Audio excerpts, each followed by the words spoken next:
Good morning, everyone. Let's go ahead and get started. I'm Ned Kalange, Committee Chair, and on behalf of Soo-Yeon Kim and the rest of the the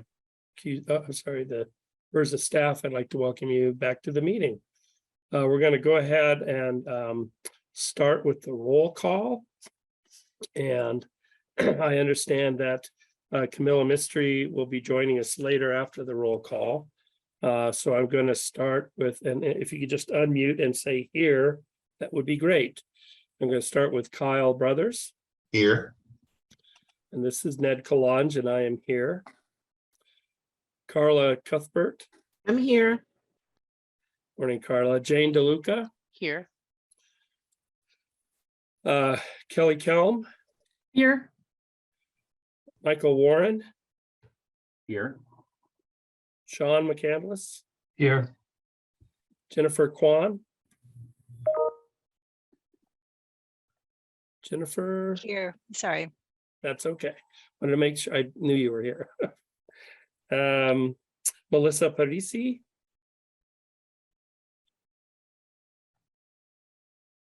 Marissa. Okay. And Shanika Ponpakul. Here. Good morning, Shanika. Morning. I'm going to move on to the roll call of our organizational representatives, starting with Robert Ostrander. Here. Deborah Friedenberg. Here. Maximilian Munka. Here. Steve Ralston. Steve. Okay. Sabra Onkner. Here. Susan Tansley. I'm here, thank you. Scott Schoen. I'm here. Great. Shakira Henderson. Good morning, here. Margie Ream. I'm here. Jacob Hogue. Here. Natasha Bonham. Here. Siobhan Dolan. Here. Kate Walsh Vokley. Here. And Gerald Berry. Gerald. Okay. Great. Dr. Kalange, this is Melissa Parisi from NIH. I apologize. I wasn't able to unmute in time to say that I was here, but I'm here. I'm so sorry to have gone by so quickly, Marisa. Now, of course, once you speak, I see you. So thanks, welcome. Before we get started, I just wanted to make a comment about one of the issues that came up yesterday. It was during the committee and then came up again in the work groups. HRSA and I acknowledge that we do not currently have a family representative on the committee. I want to assure everyone on the call and all participants that we are actively working on this matter. We are recruiting for new members to fill our open vacancies on the committee. And you'll recall that the Federal Registry notice was published in the spring, which was soliciting for new members. I also think you may know that our current members bring, in addition to other expertise and experience and their own known expertise, other areas that you might not be aware of. Our current members meet the legislative and charter requirements, and we always try to make sure, or we always make sure there's diverse representation on the committee. This is an issue that we know we need to address. I want to assure everyone that we are working on it, and it will not drop off or be overlooked as we go forward. So I appreciate the comments, and now we'll work towards making sure that we demonstrate our commitment with our actions. I think I would also like to pause and let Max McCoon just make a couple of comments, as this is his last meeting. So thank you for that, Ned. I'm Max Mönke. I'm the organizational rep for the American College of Medical Genetics and Genomics. I've served in the role of CEO for 3 years, and in my role as CEO, served on this committee for 3 years. I think, so I will retire October 6th, And I wanted to just thank all of you, because this committee does the work that I, as a pediatrician, just love, that we all need in this country. It was an honor, a privilege to serve on this committee, and it was an honor to work with you. So with this, I'm neither sick. People ask me, why are you retiring? It's just, I wanted to retire. I'm not sick. I don't have a better paid job. I have a few things in mind that I would like to do, but I definitely would like to continue to stay in contact with you. And ACMG will have my personal email address. So anyone who wants to stay in contact with me, that would be lovely. And since people insisted there has to be a retirement or a farewell party there, I insist it will be the cheapest event that there is. There will be only sparkling water served, and no one from outside will be flown in to say anything on Max's behalf. But anyone who is in the DC area, you're very welcome. I would love to have you there. Mark your calendars. Wednesday, September 21st, from 4 to 7 p.m. Send me an email and I will send you an invitation there. It's just for the company. It's not for the food or anything else fancy. Sorry, this was 7 sentences. Thank you very much, Ned. Of course, Max, and I do count it as one of my losses that I don't get to work with you longer on the committee, but at least we overlapped one meeting. Certainly on behalf of HRSA, and I know they will, staff and others will let you know as well, and other members of the committee and the organizational reps, plus the parents and families, and on behalf of the children, that your role on this committee helped advance their health and well-being. I hope you understand how grateful we are to you for your participation and your hard work on this committee. Thank you very much. Let me move on, if we could, to engaging in the rest of the meeting for today. So today we're going to do work group updates. I will tell you, it was a real privilege. I joined each one of the groups for some period of time yesterday. I was very impressed with the level of engagement and participation among the questions and other questions that came up during those work group times. So I'm excited about the work you all are engaging in. Once we do that, we're going to hear the phase 1 update for the Krabbe disease evidence review. And then we have a presentation on long-term follow-up for severe combined immunodeficiency and other newborn screening conditions. So a program update is how we'll end our time together. Next slide. Let's see, Suyan, I'm going to turn things over to you. Thank you, Ed. And just as a reminder for the members of the public to participate in the webinar, audio is going to come through your computer, so please make sure that they're turned on. If you're having any issues with audio through your computer, you can dial in and then number in the email with your Zoom link. For the committee members and org reps, same as your audio and microphone through your computer. If you're having issues, please dial into the meeting using the telephone number in the email with your user-specific Zoom link. Please remember to speak clearly and state your name first to ensure proper recording for the committee transcripts and minutes. The chair will call on the committee members and then organizational representatives during discussions. In order to better facilitate the discussion, please use your raise hand feature when you would like to make comments or ask questions. Next slide, please. To enable closed captioning, please select the closed captioning icon from your Zoom taskbar, and then from the menu that appears, select Show Subtitles. And with that, back to you, Ned. Great. So you remember, just to remind you, that we asked education and training, follow-up and treatment, and laboratory standards and procedures to start to talk about ways and ideas about supporting implementation of RUSP conditions across the states and potential solutions and resources.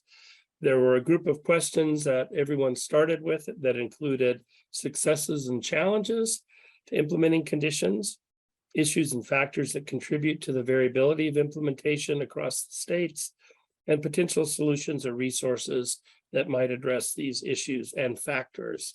So I appreciate the work of folks taking those on. And it looks like we're going to start with good education and training work group. And I'd like to turn things over to Dr. Jane DeLuca. Thank you very much, Dr. Kalange, and thank you to the advisory committee and all the participants in our work group and attendees. Next slide, please.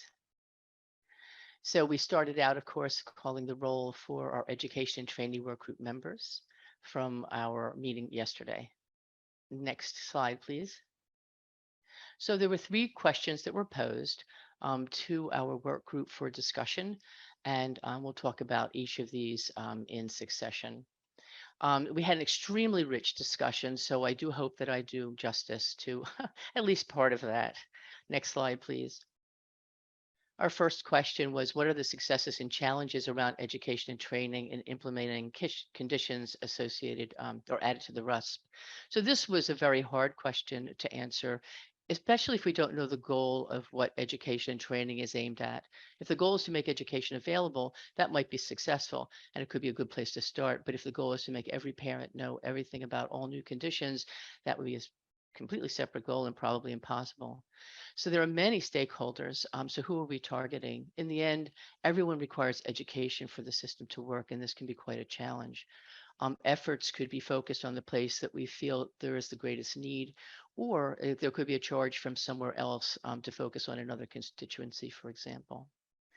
So the conditions that have recently added to the advisory to the RUSP have specific educational needs.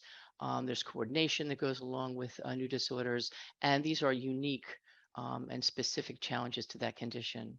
The public still does not understand we have many examples of this where screening versus diagnosis issues are concerned. We also don't have measurements of impact from the education that we have already. Families may not have even a baseline understanding of genetics, such as what is DNA testing. And these are basic gaps. For people who don't understand the why of newborn screening, they should understand what we're doing. And we need to content that will help families better understand what we're screening for and why. We suspect that newborn screening does not rank high in basic health education for mothers among stakeholders, and primary care is not reflective of this.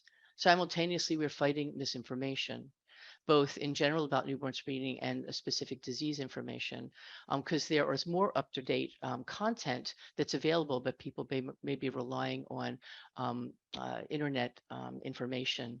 They can spend the weekend poring over the internet if they've gotten a call to come in and have their baby evaluated. There's also a politicalization of information. And this has come about through COVID, so there could be certainly opposing forces. So it's suggested that we need strategies to meet people where they are instead of serving up an ideal and focusing on the reality and typical human behavior when it comes to education needs. Some families want to know everything. Some families just want to need to know what they need to know, but this context can be challenging. It was noted there's a continuum for families when they have active choice, say in prenatal screening, where you choose particular disorders that you want to screen for. But in newborn screening, that's not the case, and it's fundamentally different. It's something that actually happens to families.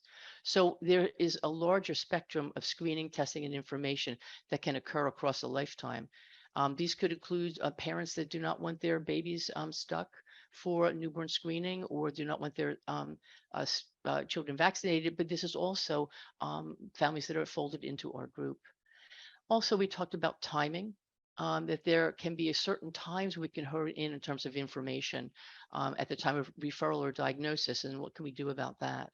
So for our successes, there's excellent education materials available that are really, really good, and we talked about some of that within our group, and we had some websites that we could access. Next slide, please. So what issues and factors contribute to the variability of the implementation status of conditions added to the RUSP across states? So this was addressed in some of the discussions earlier in the day. Some conditions are added in a variety of ways, legislatively or through state advisory board authorization in terms of whether a condition is ready for a particular state. Dr. Kwan made an important point that people do vote with their feet. And we speak a lot about state to state variability for adding conditions. Why does one state take 5 months to add a disorder or 15 years for another state? In some cases, it's advocates that are pushing vigorously to get a disorder across the finish line in their particular state. So why are some states so fast? And this can be mysterious to the public that are not in touch with some of the mechanisms in terms of state screening labs, and this information may not be transparent. States have such variable makeup for how they do things, but how is the public to understand that? How do we describe this variability from state to states in terms of what we screen for? So the states are different, and there are factors that contribute to the variability. It was at this point in our discussion that there came concerns for cultural issues, and that'll be addressed a little bit later on in the presentation. But there's barely consideration in terms of that, but we will talk about that. In some states, transparency is the key, and everything is laid out for, say, for example, state advisory committee, and decisions are not made by the government. But to add a disorder, there are considerations that include LC issues, ethical, legal, social concerns as well. Screening availability may follow. There may be recommendations from the RUSP, but screening may not happen, for example, because resources are not available. There may be Medicare constraints, and not every child can get treatment. So how do you explain or educate a parent about that when a baby happens to be born across a border? There is variability across states, internationally as well, but this is quite a message to impart. For what purpose would we inform parents about these differences? Is the purpose to explain that states are different, so they'll stop asking that question? States are different, that's one kind of messaging, but there are groups that do try to work with this topic. So messaging can be different across the states, or does it align within communities or states' goals? There can be different types of targeting. If it's unequal in terms of what we're trying to offer across states, we need to look at this very carefully and think about how things will fit within the state for the health of different types of groups, for example. This brings to the issue of having more advocacy and action to address these issues. When we talk about screening, okay, more screening is not always better. Okay, so as programs struggle with basics, false positive rates, long-term follow-up, we have an idea that some of this is not playing out as best in the way it could be. So how can we bring together some pieces to this? So we talked about regionalization. This was an issue that came up, and is that worth raising again, that we have collaborations among genetics groups and regions, but some states may not be willing to do that. Would it be possible to award grants? Would that be something that might work rather than creating competitions?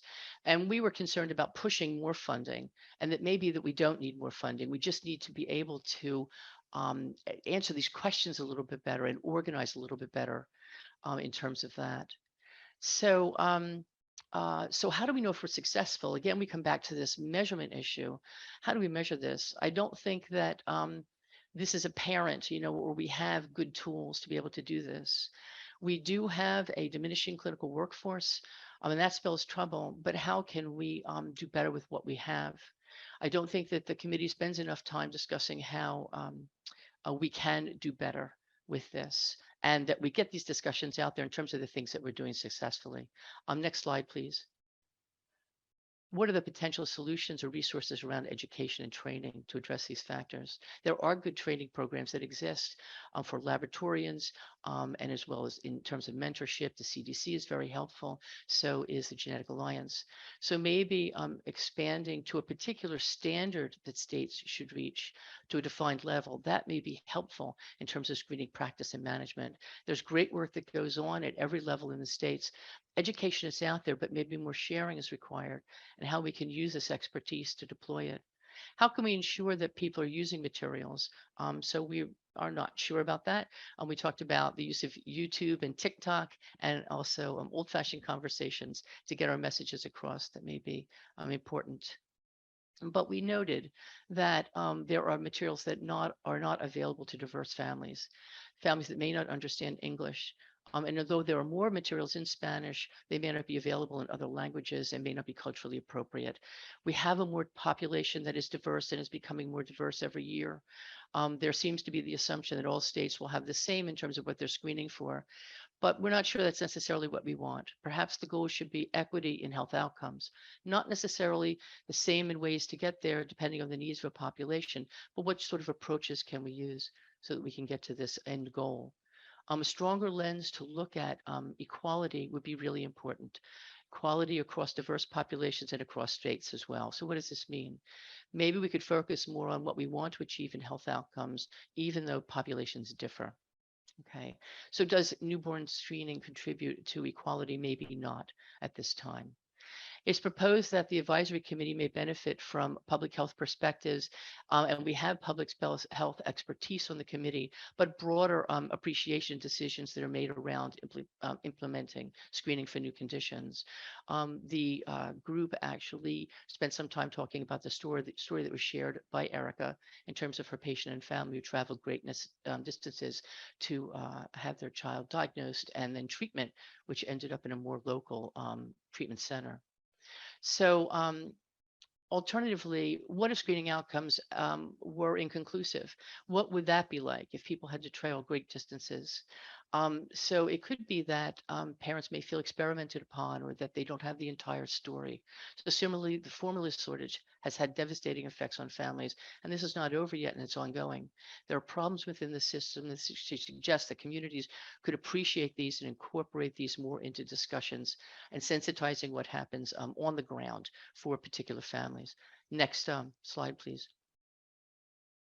So which of these solutions can be addressed by the advisory committee? We can come back to Natasha's original question. What are we asking about education and training in the end? What discrete goals can be targeted? We are doing a good job with the RUS, but what can the committee do?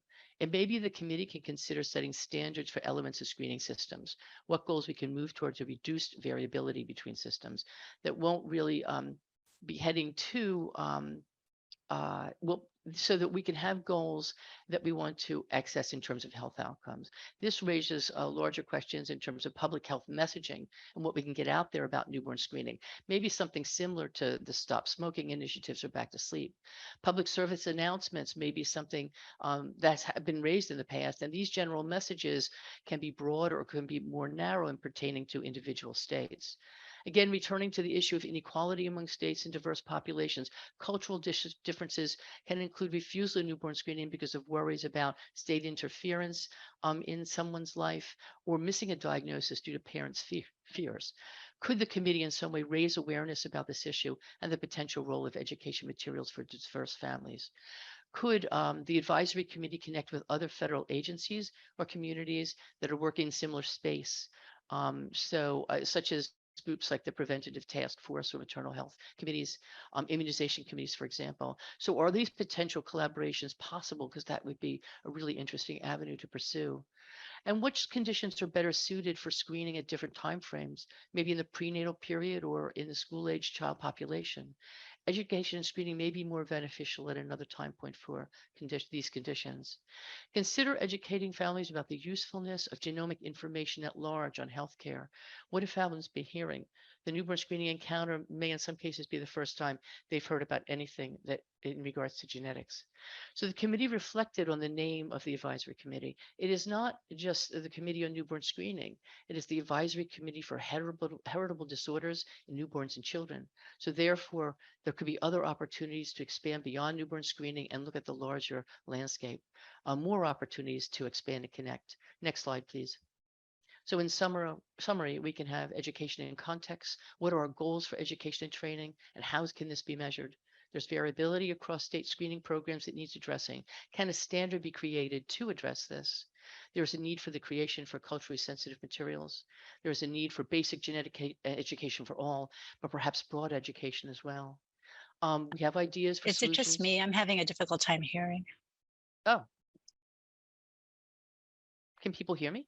Yeah, I can hear you okay. Okay. Jennifer, I don't know. Are other people having trouble hearing Jane? I can hear Jane fine. Okay. Well, I have one more bullet point, so I'll finish up. The timing of screening and education apart from the newborn period can broaden the mission of the advisory committee. And that is the end of my presentation. Thanks, Jane. I think originally we thought we might do all the work groups and then have discussion, but I'm wondering, as long as I can manage the time, well, if we can't have discussion after each presentation. And that was great. I want to thank the work group and the participants. And Jane, I want to thank you for putting so much work into the summary. It was really outstanding. I'll start off, and I was intrigued by one of the issues, and as you started talking about education and training, you started talking about different groups. And I think even getting down to the, what are the goals of education and training, I think it comes down to who are we educating and who are we training? Because I think there are different groups, and you name them, but I think separating them out and thinking about what the objectives and goals are for training clinicians who take care of children with inherited disorders, and the training of laboratorians who may have to learn new techniques or have to gain efficiencies in terms of rapid throughput, administrators and administrative systems who have to do both short-term and long-term tracking to assure that identified children get into the next stages, training around clinical diagnosis. And I heard sometimes that's at the state level, and sometimes that's at a kind of a clinical center level, and where's the appropriate place. And then I think about education. So then I separate things into how can we educate the provider community to be more proactive about newborn screening. I worked at some time in educating obstetrical care providers about how to talk about screenings and things that will happen to children. And I know we don't have our ACOG representative, I think, on today, but there's some reluctance to admitting that a child might not be perfect from the obstetrical care providers, or at least as I have worked with them, that's been kind of an unusual dialogue to try to promote that we're going to do this. And so the pediatricians, I think, are actually better at once they have, in general, I don't want to paint the whole group, but once there's a positive test, working with the parents to think about all the next steps. So I think there is educating obstetrical care providers for the prenatal period, hospital staff for the immediate period, especially for point of service tests, and then the initial pediatric care provider, whoever's there, and then kind of how that system works together. So I think thinking about specifically about who we're training and for what reason, and then who are we educating. So then we have to move on to parents, and should newborn screening, and what level of education should there be for all parents versus parents who might have a positive test, and how do you devise a system that recognizes both those groups and is effective? And the last thing I was struck by was, how do we know we're effective? And I was thinking about how we normally do that, and there's a couple of ways, and almost all the times they're within the context of a research study. And I know that's not what you wanted to hear, but back to sleep was actually measured in a hard outcome, which was a number of SIDS deaths recorded. And I think that's going to be a more difficult outcome, and it may be that more targeted understanding about what education works is going to be important. I said that was the last thing. I'm sorry. I have to recognize that the Centers for Disease Control has really an outstanding system and group of communication experts whose job it is to think about communicating to diverse populations and how to match the message to the student And Carl, I don't know if you want to say anything about how that works, but there's a lot of activity that's available and a lot of material. And I think I mean, I know it mainly right now through environmental health and other issues, but how do we engage perhaps creating that standard and those materials that newborn systems and programs can turn to as an authoritative training and education voice? So those are kind of my thoughts. I can share really briefly. This is Carla Cuthbert here from CDC, that yes, we do have a lot of active work that is being done at the CDC. There's a branch that's specifically involved in training and that sort of thing. And we've had engagement with them.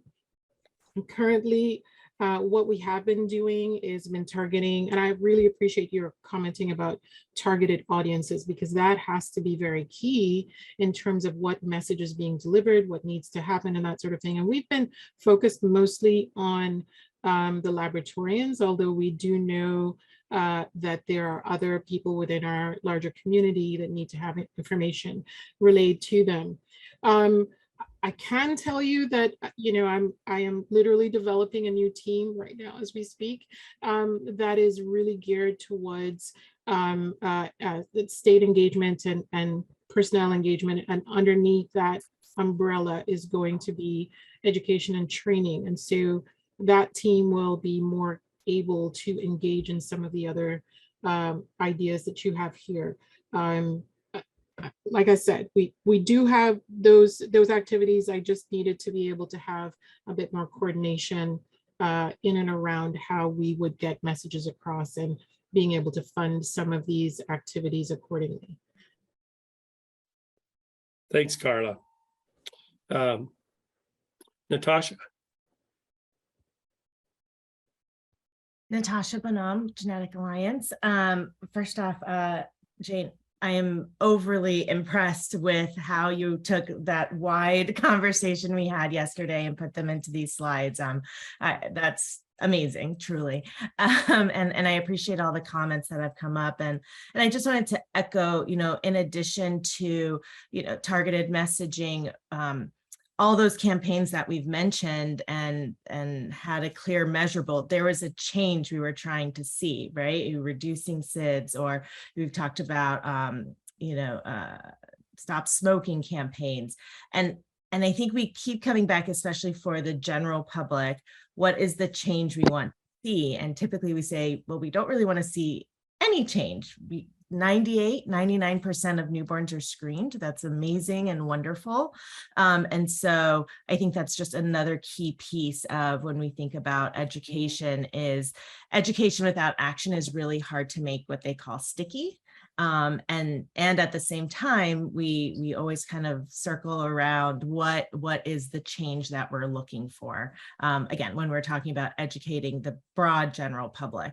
And so I think when we look at then smaller scale projects that do focus on particular areas, that's where we can really see the successes. And there have been many over the past year. So, but I just really appreciate this conversation. Okay, thanks so much, Natasha. Deborah Friedenberg. Hi, thank you, Jane. That was a great summary.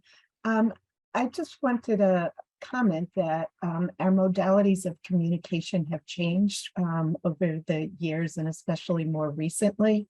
And a lot of, let's say, state educational efforts have gone out, have utilized our old methodologies of communicating with those that we're trying to reach. And we've had some degree of success, but as we move forward, the modalities and the ways of doing that outreach to the populations and the families and the healthcare providers we're trying to reach, I think one of the things we can consider is how we do that outreach and how we do that education. And I know that we invest a tremendous amount of time in education, but some of our restraints still restrict us to the older methodologies of communication, like, social media is somewhat restricted and all of those kinds of things. So I just was hoping that as we move forward, that newer methods of communication are considered as well.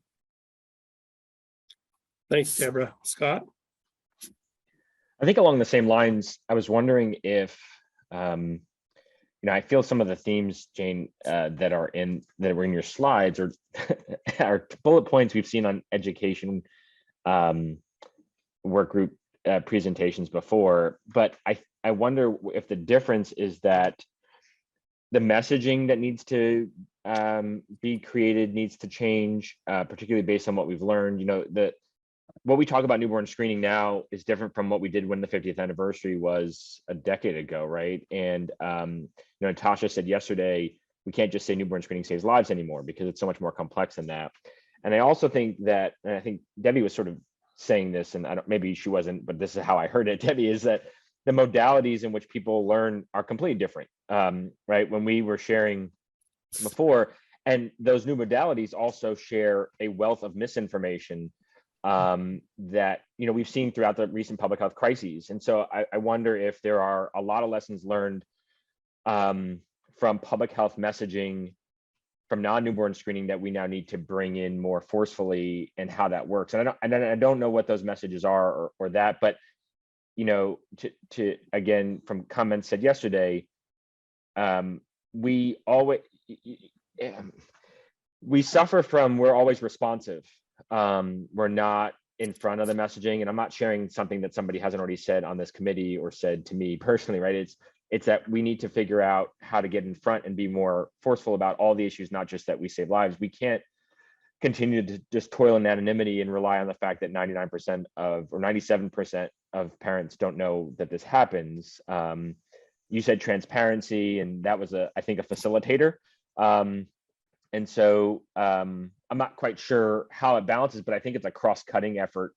We've talked about at previous meetings of there needs to be comfort on the lab and follow-up in order for the education to meet that need, I guess. Anyway. So Natasha, I hope you don't mind, but I think we need to move on. And in order to kind of I just had Jane, go ahead. Thanks. Yeah, I just had one comment. For me, one of the things that was brought home was these cultural differences. So we've got differences across states, then we've got differences in populations within states. And I worry, in terms of being able to serve these families that are culturally different. How do we do this effectively? And it's a point well taken, Debbie, in terms of, and Scott, how do we do these in different ways to make it more updated? But I do really worry that, we have this whole group of people out there that we're just going to increase their anxiety if we can't, get education, get messages out to these new groups of people. Yeah, I appreciate that. There is a lot of research on culturally tailored messaging for public health purposes in different areas. And I just think making sure that we think about that research and how we can apply it, the messaging in newborn screening is key. And so that's the other reason I kind of pointed towards CDC, is because a lot of that research has been done in other areas. I just don't know to what degree we've done it in the newborn screening space. So thanks, Jane. I think you're exactly right. It's both how is the message crafted to resonate culturally, and then how's it delivered, which is what Deborah was talking about. So Kyle, I wonder if we could move on to laboratory. Oh, nope, looks like follow-up and treatment, right? Oh, sorry, follow-up and treatment. No problem. Yeah, that's what you're ahead of. We also had a great discussion, and I personally learned a great deal from the discussion yesterday. Just a quick overview. Follow-up includes short-term follow-up, which is sort of the programs finding out whether a diagnosis was made and that the families have been connected with appropriate care. And then, of course, long-term follow-up encompasses what we sort of think of in medical research, where we're trying to figure out, is screening as a general approach and then the subsequent treatment, reducing morbidity and mortality in the way that we hope, and are families able to continue receiving appropriate care. And then of course treatment touches on that as well. So just wanted to point out that follow-up has a couple of different dimensions to it that may not be apparent just from the work group name. Next slide. Okay, first question was about successes and challenges. Next slide. So spinal muscular atrophy was noted as a success, and there were a couple of sort of theories about why the screening for this condition has been so successful. One is that treatment occurs in infancy, and the treatment outcomes are often sort of apparent in the relatively short period of time, and so therefore the long-term follow-up piece is not as critical. Or at least the follow-up is a bit more time constrained, which is helpful, obviously. Also, a point that's brought up, which we'll revisit later, is that there were quite good treatment guidance and resources available through HRSA, and that proved to be quite useful for programs, state programs, and also for providers in figuring out what comes next when a screen positive occurs. Next slide. Several folks raised Krabbe, the sort of state level consideration of Krabbe as an example where challenges were highlighted. And there were a number of concerns raised in states about access to treatment, which includes Medicaid coverage of bone marrow transplant, including the timeliness of coverage. Sort of, can we get coverage for this child fast enough in order to make to get access to the treatment in a timely fashion. But then also expertise in BMT for Krabbe is often very centralized, and there may not be availability within the region, which then raises concerns about indirect cost to families who might need to travel a great distance in order to receive treatment. And then there's also a note that conditions that have adult forms are particularly difficult in the long-term follow-up phase, because long-term really could be decades, and that really strains the ability to perform appropriate follow-up. Next slide. Next, we considered what are the factors related to follow-up and treatment that contribute to variability of implementation across the states. Next slide. And there was discussion that we thought follow-up and treatment tends to have less effect on variability of implementation once a condition is actually added to the RUSP, and that other factors like laboratory factors, funding, staffing, et cetera, tend to be the main drivers of variability in implementation. But a factor that does come up in deciding on implementation at the state level is that there are at times shortages in specific specialties. So that is a consideration that gets raised, and maybe not within state, but even regionally, there could be sort of widespread shortages, which could affect the state's confidence that they can provide appropriate follow-up, short-term follow-up and treatment. But the fact that these factors are not driving variability as much is probably a sign that they should be considered more during the implementation process. Next slide. So finally, we talked about what are the potential solutions or resources around follow-up and treatment that can address these issues. Next slide. So we had a couple of ideas. We really tried to focus on things that could be actionable, and so we really strove for that kind of things that could happen, that are within the control of the committee or the community participating in the work group. So one idea that came up was what folks suggested is a recommended uniform follow-up plan, and the idea here is that this would be an adjunct to the RUSP that the committee could develop to lay out universal expectations for follow-up and treatment maybe, but also some elements that would be disease specific sort of added on top of those universal expectations. So this could be one way just to help drive some consistency in follow-up and maybe to a lesser extent treatment. Next slide. There a number of folks raised existing resources that would be quite useful for this kind of effort and may even sort of stand in for that kind of effort. some actually developed by the committee or through our work group in the past. MBSTRN has a nice document that lays out collection of information for newborn screening efforts. And then finally, should have checked probably before I say this publicly, but there's upcoming Clinical Laboratory Standards Institute minimal standards, which could be a nice resource. So next slide. Okay, the next potential solution is that the committee could officially recommend to relevant societies and colleges to provide guidelines on follow-up and treatment. It's sort of not the committee's place to put out clinical practice guidelines, but the groups that are responsible for that could be quite helpful, especially just some suggested groups here, the AAP, ACMG, and AAFP. And the idea could be that some of those guidances could be universal. It would apply to multiple newborn screening conditions, but then also disease-specific guidance would be helpful. Okay, next slide. And then third, there was a discussion about the possibility of requiring what was suggested as a blueprint for follow-up and treatment as part of the RUSC nomination. The reasoning behind this is that nominees are often in a strong position to really understand what data could best be collected if the condition were added to the RUSC.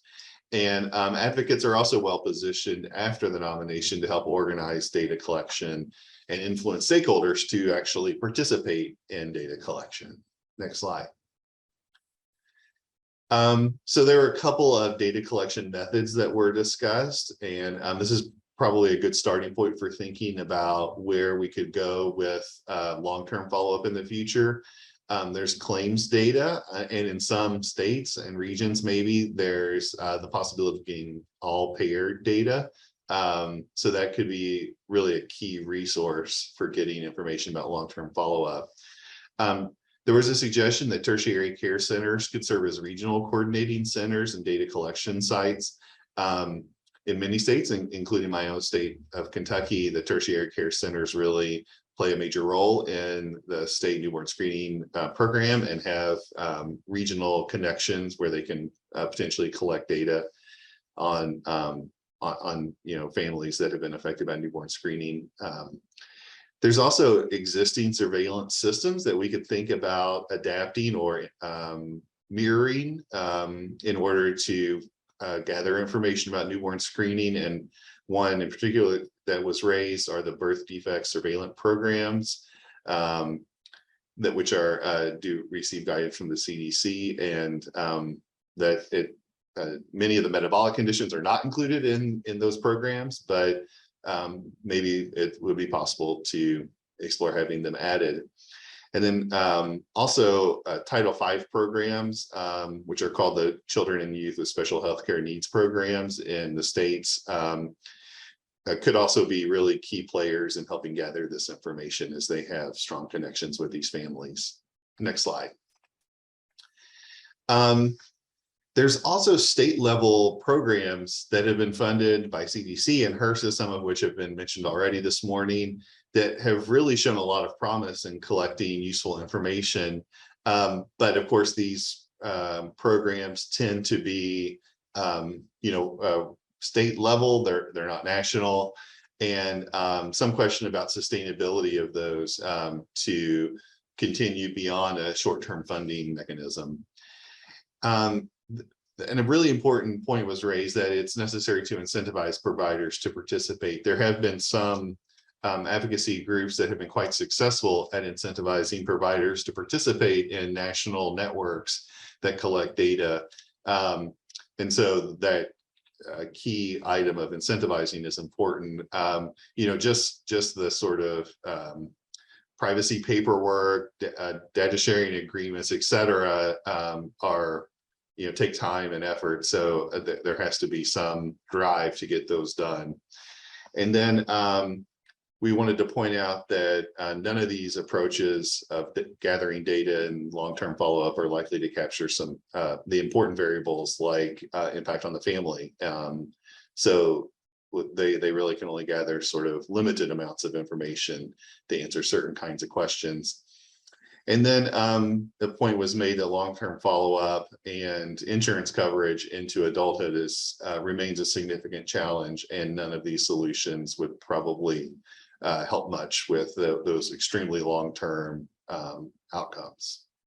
Next slide. Yeah. So thanks again to the committee for the discussion yesterday. It's extremely helpful, and I'm sure we welcome feedback and additional thoughts. So thanks so much. God, that was super. We have time for maybe one or two questions or comments. And Jennifer, I'll start with you.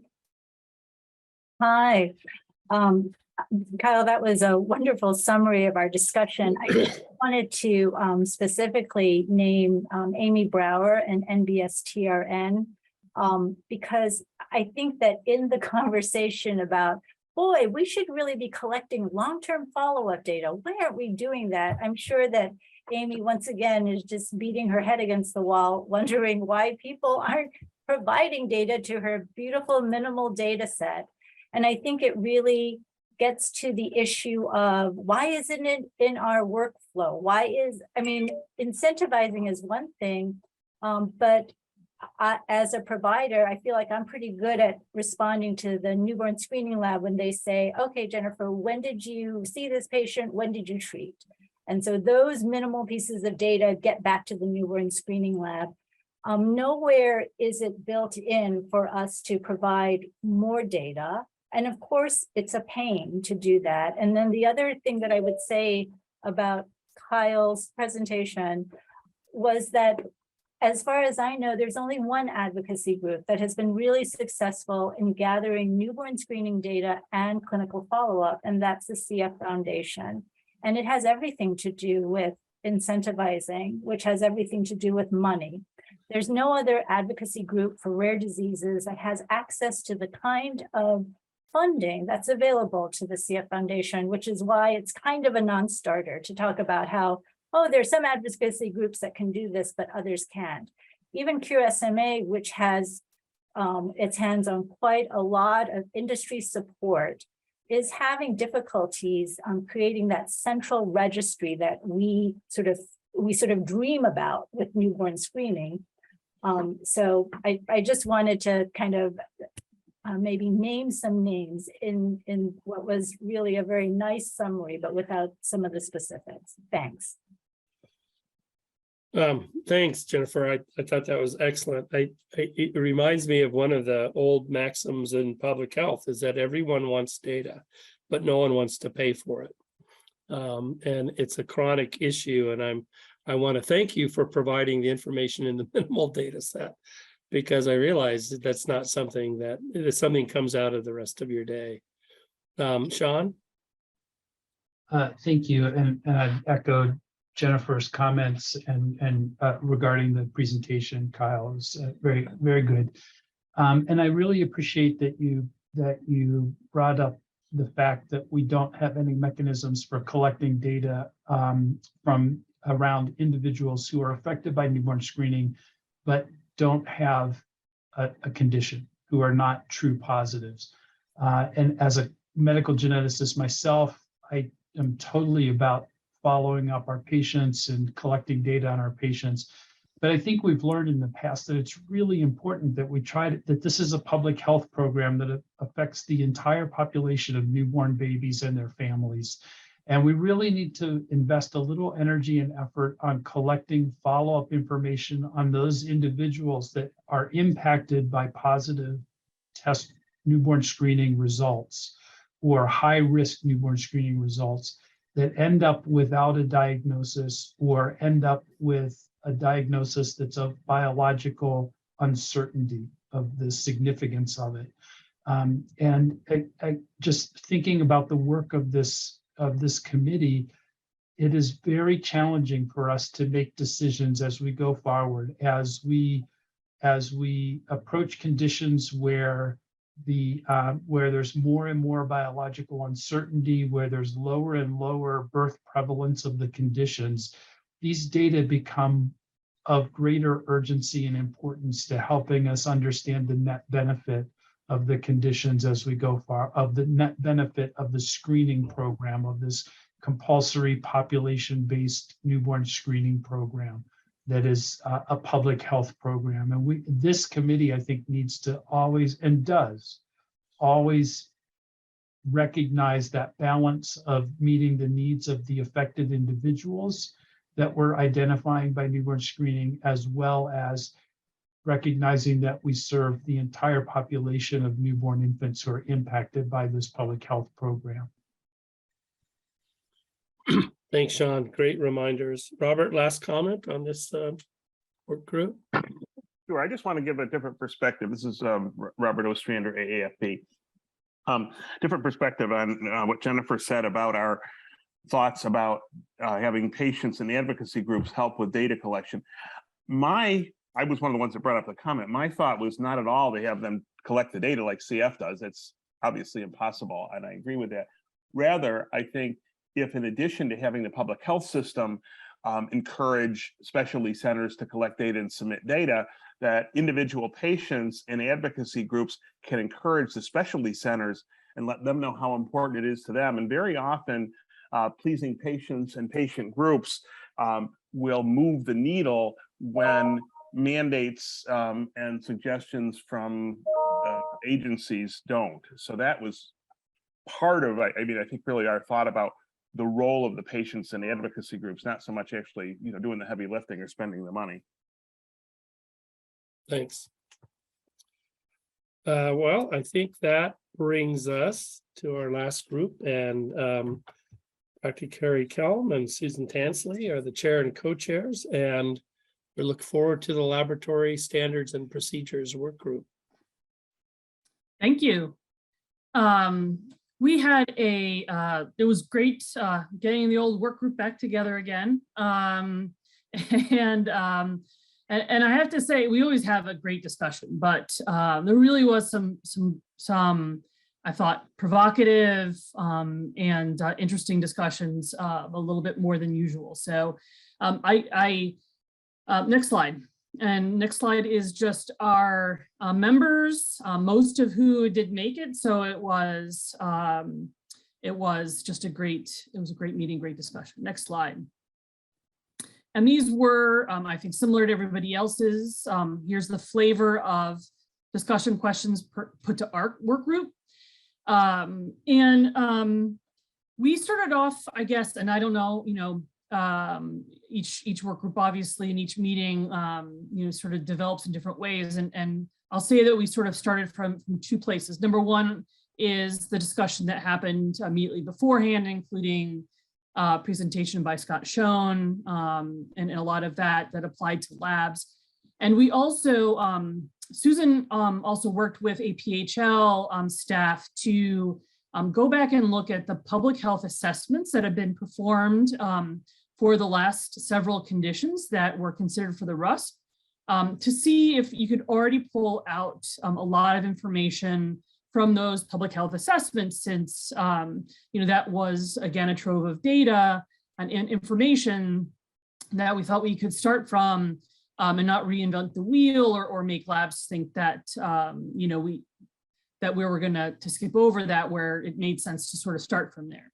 So a lot of our answers, these three questions, and I sort of intermixed our answers as we went along here to the next three questions, because we wound up taking, and Susan presented summaries of the responses to public health assessments from those last several conditions, and then we sort of took those as a jumping off point, if you will.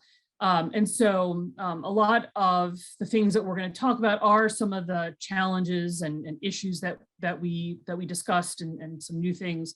And then we'll talk about solutions, and some of these are already being done, and then some ideas for this work group, although I didn't highlight them or pull them up separately, but I'll try to point them out. So next slide. So I'll say that one of the first provocative things that came right from our first comment was from someone in a lab that said that, they felt that, and many people do, I can't speak for all of the labs in the US, that the public health assessment is not really taken into account as we consider whether to add something to the RUSP or not. And I think, but I also think there's another factor here is that, and I think it's been pointed out before, is that almost always the answer to the public health assessment is that it's going to take 3 to 5 years to add. And I think almost, that's been the answer almost every time. One of the things that's pointed out, and that is an assumption for that survey that goes out to the labs, is that it already starts from the point that the state has received authority to screen.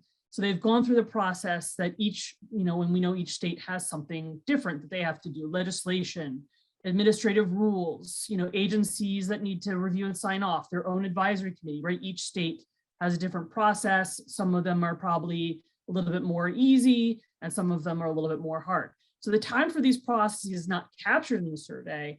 And honestly, we're missing, we're potentially missing quite a chunk of data that contributes to why some of these conditions have taken longer than 3 to 5 years, for states to add them. So one of the things, and I can add to the end when we get there on, what might be a change that we could consider is actually whether there's a chance to modify the public health assessment to capture this information the best we can for states, so that we have a better idea about baking this into onboarding a new condition, for example, new testing for new condition.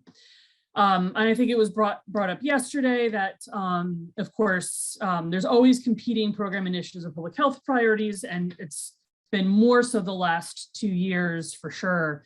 And the other thing that was brought up that, myself not being a laboratorian in my present position, that was provocative, I would say, is a limitation how much more area there is on the dry blood spots for future tests. So we're reaching the limit of how much more we can take in terms of punches.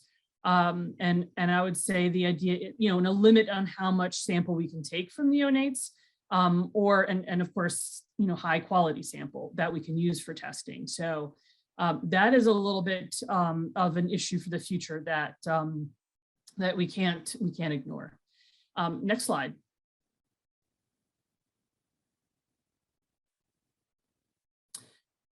As always, and discussed a lot by yesterday by Scott and others, the challenge is funding and costs associated with implementation. So, again, a lot of appreciation for the funding mechanisms from CDC, HRSA, NIH that really does help, get a lot of these programs started. So what was brought up was that a lot of times they see the same programs successful in applying to these opportunities, and some states that just miss out. So lack of success for some of these states in their applications to be competitive for that funding. So that's something to think about. And as always, states struggle with lack of staff or space. And I think that was just brought up by Jane with, labs also are having the same struggle with trained staff for their labs, access to and establishing relationships with specialists and treatment in state, especially for conditions in an area where we haven't been involved before, and genetic counseling. Waiting for contract labs to get the screening test. And then, one of the other things that Scott touched on a little bit yesterday with one of the, with tests being brought on somewhat quicker than others is when they can be multiplexed with current tests. And so obviously, the idea of needing space or new instruments or whatever can actually be shorter for some labs that can easily add it on to what they have already. Next slide. So we talked next about what issues or factors we see that contribute to variability of implementation between states. And so, we acknowledge that there can be a difference in technical expertise that some of the state labs have versus others. And so you'll see, some of them have more PhDs in some of these areas that make them the states are, able to develop their tests and validate tests and troubleshoot as they're developing the tests. And some states don't have that type of technical expertise in-house. The other thing is that for states that use FDA clear tests, and if they would like to add an analyte to an already cleared test, it's been brought up before, but if you're modifying a cleared test yourself, then that becomes an LDT, and that actually makes quite a change for that lab. They have to validate, not verify. They take responsibility for that test, and that is not as, it might sound simple, but it's not. Some states, have their own criteria for adding something to the screening panel. And sometimes, this advisory committee might decide to add something to the RUS, but the assessment of that condition in a state might determine that it doesn't meet that state's criteria for screening. And some states are looking for clear, cost benefit for adding screening. And we don't always, we don't look at that here, but that might be something that is a need for states that would make it different when a state looks at a condition after we've recommended to be added to the RUS. How states look at high number of false positives, the need to bring on a second tier test, which again adds another test that needs to be, brought in, developed, et cetera. Again, some states deal with this differently than others. Also, states have different ways they assess the certainty of screening. And here, one of the biggest examples that was provided, from one state was that certainty can come from factors such as results from a large pilot study. So, sometimes, when we've considered things for the RUS, they have small studies, or, we wind up getting different pieces from different small studies, or we actually, have received applications with a large pilot study, which is, some of the states see that as a lot more certainty in what they're seeing in terms of the results and what screening would look like. Next slide. So here are some potential solutions or resources, and I'll try to pull out the ones, specifically that I think we could, that aren't being done right now that might be some place to put some attention. But and it was actually brought up that an idea that you could encourage applicants, where possible, that sometimes, being able to add testing for new condition by the fact that it could multiplex with, things that we're already testing for. And of course, that was true for something that we added to the RUS already, as an example. The only caveat with that is that it's not always the optimal choice for that analyte to be done with a methodology that we're already using. And so that could actually be a negative if it winds up leading to perhaps that method leading to a higher number of false positives, false negatives, or some other issue. And so we don't want the people working on nomination packages and conditions to do this if it actually doesn't, if it isn't the right answer. But it is still for many conditions, this sometimes can work for them. Again, having infrastructure expertise in place, the constant issue that we've all talked about in all three groups, having well-defined protocols, and it ties a little bit also to what Kyle just said in his presentations. And I'm sure that, when, for example, CLSI has helped to help write, one of their guidelines, or that states write protocols and share them, or CDC, that this obviously has really helped states as they're considering to add testing. One of the things that came up in terms of what is already available that states might not realize, or can be used, when we talk about different states not having the same level of expertise to develop and troubleshoot and validate a new test, is that CDC can send out a technical team. They described it as a SWAT technical team to the state to help labs implement, troubleshoot new tests. So I think that especially be very helpful. And of course, having a FDA cleared test, but that's, always can be impacted by many decisions, including, a company and business decisions to do that. Next slide. The other thing that that programs voiced as having been a big, boost for testing, and here, and I know we've talked about advocacy, and that was brought up. I can't remember. I'm sorry, with which talk about. I think it was Jane for advocates pushing for conditions to be added in states. But actually a champion or project manager within the system, that already understands, about newborn screening and the whole process, that can help usher the addition of the test from beginning to end and know what the, is needed in order to do it. Sometimes, what helps make bringing on a new test the most successful. And sometimes that is, project manager sort of in the lab. So Texas mentioned having a project manager for LSD test implementation. And I believe someone else, mentioned geneticists helping. I think it was Trisha Paul mentioned geneticists coming in already having publications and such that the lab needed in order to help provide a piece as they were implementing a new test. So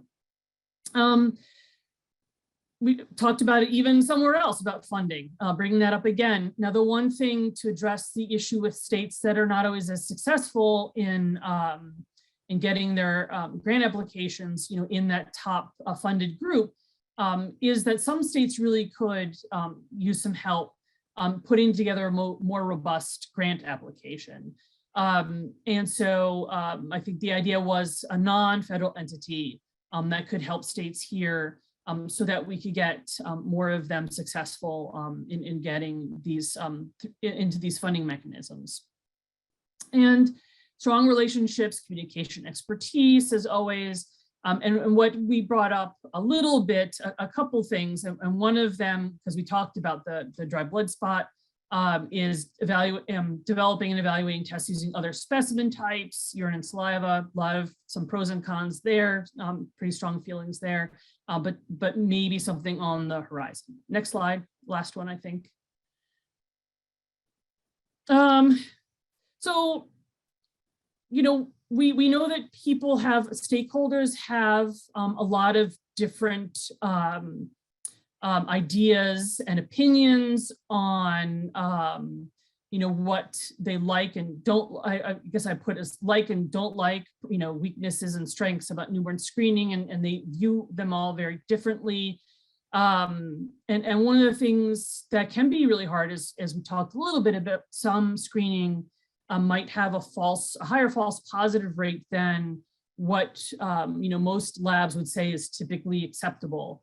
So one of the ideas was actually convening stakeholders to provide input on factors to consider for new tests. And one of the examples was, what would be an acceptable false positive rate relative to a true positive rate, and getting external stakeholder input on that. Versus, what we have always traditionally thought of in terms of trying to minimize false positive rate. CDC let us know. So as we do see states moving towards NGS, especially in second tier testing and in other types of testing that they do, CDC is developing tools for states using NGS and the screening protocol. And I know that they're, I think going to share that in the future. One idea, improving sensitivity of tests so a smaller punch might be used.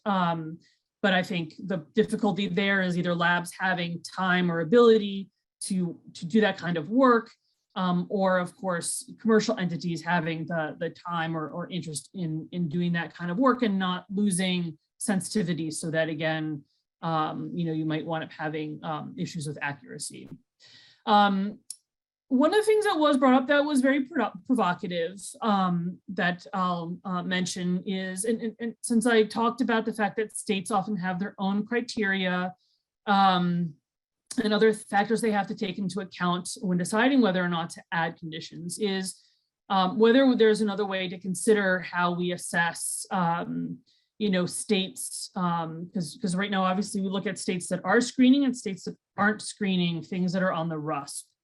So what if a state has done all of their own assessments per their own, criteria and factors they have to take into account, and the decision is made not to add it to their panel at this time? Some states obviously think that's not necessarily a negative decision, but for their own state, that is the decision that is appropriate for them. And taking that into account as we assess, states testing for the RUSP and, that recommendation or not taking up that recommendation.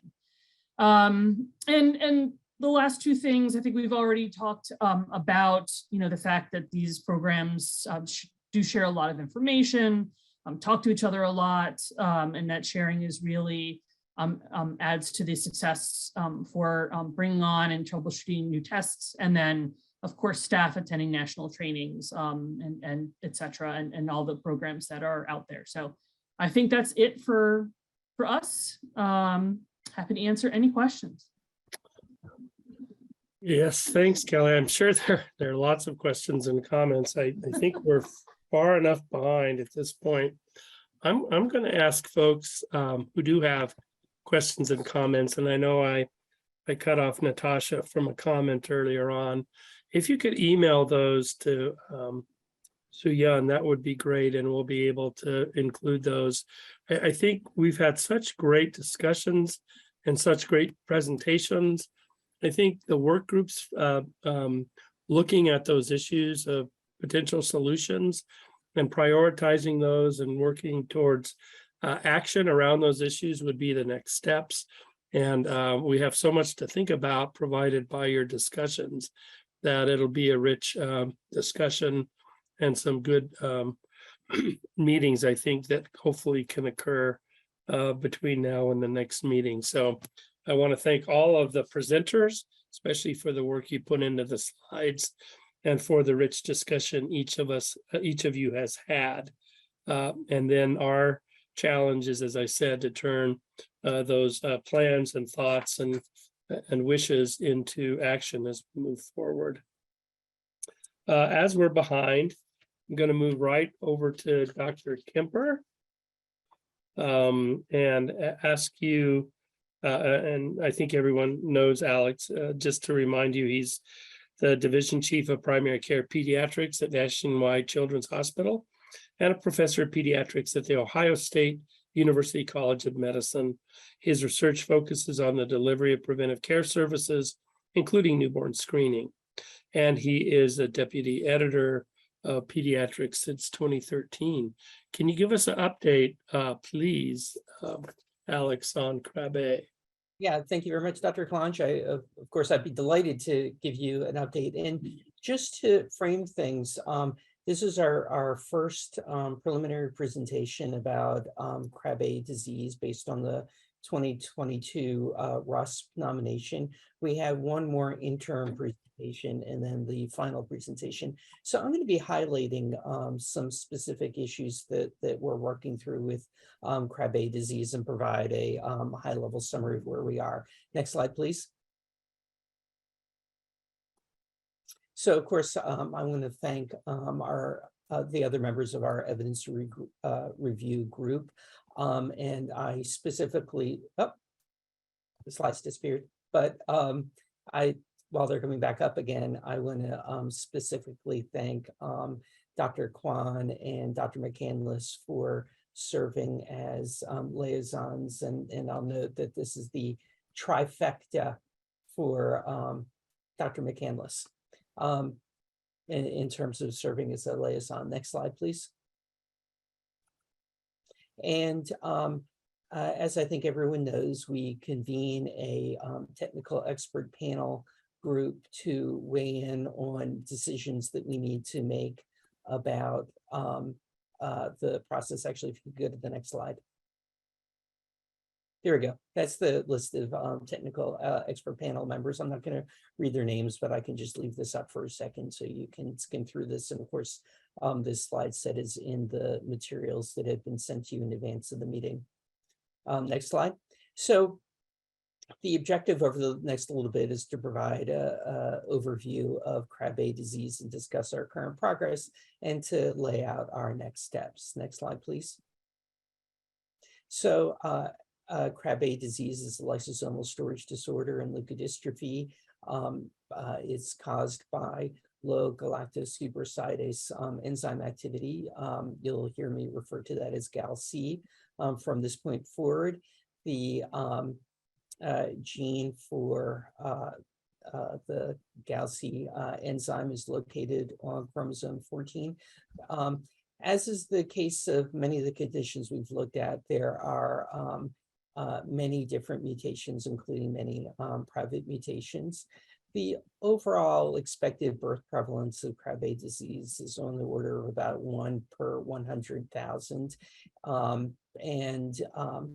With the majority of the infants affected with Krabbe disease expected to have the infantile form. In a little bit, I'm going to go through the classification that we're using as we think about Krabbe disease. Next slide, please. So in terms of the phenotypes based on natural history, and again, one of the points that I think it's important to remember is that because through newborn screening, infants will get interventions before they manifest some of these conditions. It can be hard to classify, the expected phenotype before signs and symptoms develop. But the infantile form is associated with onset before 12 months of age and death without treatment before 2 years on average. It's associated with severe and profound irritability, spasticity, blindness, seizures, failure to thrive, and aspiration. Yeah, it's really this infantile form, this infantile onset form, that's the focus of newborn screening, and you'll hear me talk about that as we proceed. There's also the late infantile form, which is associated with progressive symptoms between 1 and 3 years of age. Juvenile form associated with progressive symptoms between 4 and 17 years of age, and also an adult phenotype with progressive symptoms after 17 years of age.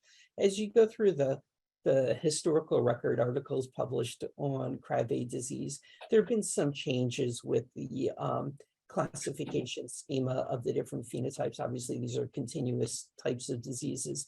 This is generally the language that I'm going to be using as I go through things. Next slide, please. So there are a number of states that have already implemented Krabbe disease newborn screening. Of course, the timing of the states is different, but unlike some of the other conditions that we've looked at, there are more states that are currently including newborn screening as part of their panel. There's some important nuances and differences in how states are going about doing this, which I will discuss as I drill into the screening algorithms that are out there. Next slide, please. So we are still in the process, we're just starting now, of gathering primary data from newborn screening programs in terms of when they began, the total number of infants that have been screened, and the number of cases that have been identified, the usual stuff that we collect from newborn screening programs. Crab Connect is an advocacy organization, and on their website, they provide information about the total numbers and the number of cases of crab disease that have been identified. We have not yet independently corroborated this information, but I think it's helpful just to provide this information just so that you can get a sense of the order of magnitude of cases that have been identified through newborn screening, and that there have been in excess of 6.7 million infants over the years that have been screened for crab disease in the United States. Next slide, please. So I do want to drill a little bit into approaches for screening. So historically speaking, going back earlier in time, the approach to screening was just using GALC enzyme activity in dry blood spots. And if the GALC enzyme activity was low, that was considered to be a positive screen.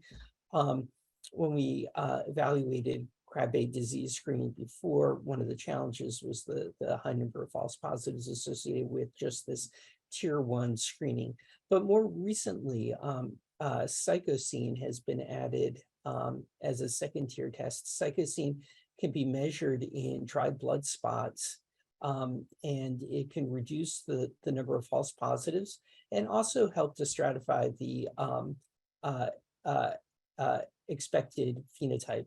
Cytosine is one of the products that builds up when you have low GALC enzyme activity, and it's actually in and of itself, cytosine is toxic to the Schwann cells that are so important in neurologic development and for neurologic function in infants and other individuals who are affected by crab disease. This second tier cytosine testing is not used by all newborn screening programs. I know for certain that it's not used in Ohio. We are following up with New Jersey, but at this point, I believe, although we have to confirm that cytosine dry blood spot testing is not used.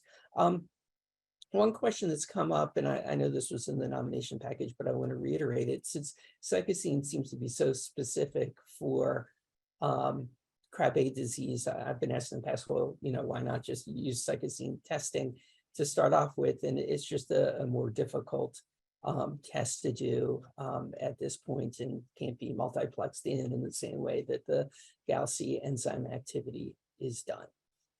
Next slide, please. So after a positive screen, it's important to understand what the process is for diagnosis, and also how this ties into the case definition for crab disease after a positive newborn screen. So first, there's confirmation that that there is in fact low GALC enzyme activity, and the elevated cytosine is helpful but not definitive. It is what we've heard from the experts, and in the work that we've read, it is extremely helpful, and I don't want to miss out on that point, both for reducing false positives and for stratifying, but it's not perfect, and I'm going to discuss that in a bit. If you could advance to the next part of the slide. So it's common that there's additional neurologic evaluations which can help clinicians in assuring that infant with a positive newborn screen actually has crab disease. There's a wide range of these: MRI, nerve conduction tests, EEG or electroencephalogram. That one, from what I've learned, is less helpful. Auditory and visual evoked potentials, and amongst these, the auditory evoked potential, from what I understand, is more helpful. And then finding elevations in CSF protein. Next slide, please. So molecular genetic testing is supportive, but in itself not diagnostic unless a specific mutation associated with the infantile form is found. But as you'll see in a minute, this genetic testing is especially helpful when stratifying risk for infants. So again, it's a matter of confirming the low GALC enzyme activity. The cytosine can be helpful, and then these additional neurologic tests and the molecular genetic testing all combine to help establish the diagnosis. Next slide, please. So, and what I want to do is talk about this one paper that Dr. Stone was the primary author, and he was a public commentator yesterday, just to remind you. So after a positive newborn screen, the cytosine level really helps classify infants. Next slide, please, or next part of the slide. So currently it's recommended that if the cytosine level is 2 or more, that's considered to be abnormal. Please advance. With 10 or more, consistent with infantile Krabbe disease. So we've heard from other experts that they haven't seen an infant with a cytosine level above 10 following newborn screening who did not go on to have the infantile form. So that's very helpful, but I'm going to give a little caveat as we move forward. You can advance now. There's generally 3 pathways based on the cytosine level. Advance. So there's the infantile form where the level is above 10 with low GALC activity, and that's leads to immediate referral for diagnostic evaluation and treatment. Please advance. Then there's this middle group, the at risk for late onset Krabbe disease for infants with intermediate cytosine levels. Those infants should be seen in 2 to 4 weeks by a specialist or a primary care provider in consultation with the specialist for further testing. And then based on the genotype, as I mentioned before, it can be classified into, please advance, a high risk group who should have specialty visits every 2 to 3 months up until 24 months after birth, followed by every 6 months until 3 years of age, and then annually until 12 years, and then every 2 to 5 years until adulthood. Please advance. And then a low risk group based on the molecular diagnosis that requires specialty visits every 6 months for 24 months, and then annually until 12 years, and then every 2 to 5 years until adulthood. Next slide, please.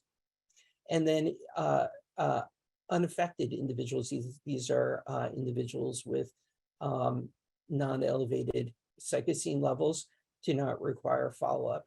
So again, I just want to highlight how helpful cytosine is in terms of classifying this way. But one of the things that we're really being careful and drilling into is the issues of sensitivity of cytosine levels. So cytosine levels appears to be very specific, but we're aware of at least one case report of an infant who did not have elevated cytosine levels, who turned out to have, essentially infantile Krabbe disease, and he was not offered the treatment, which is a transplant, and some other reports that are out there that have raised questions about this. So I'm not going to speak further about this issue, but know that this is something that we are working very hard to clarify for the advisory committee. Next slide, please. In terms of the current treatment, the current treatment is hematopoietic stem cell transplantation, HSCT, or stem cell transplant, I'll refer to it as, during the course of this presentation. So for the infantile phenotype, according to the experts, it's ideal to have the transplant by 30 days after birth, or even earlier is better. And in some cases, 45 days might even be too late, depending upon the degree of involvement that the infant already has. So this is going to be a real focus of the review in terms of figuring out the timing of HSCT and issues of psychosine, as I mentioned before. Gene therapy is in development. We will update the advisory committee about where that stands right now. I'm aware of at least 2 open trials right now related to gene therapy, but you know, I doubt that it's going to be available by the time that the advisory committee needs to make a vote on this condition. Next slide, please.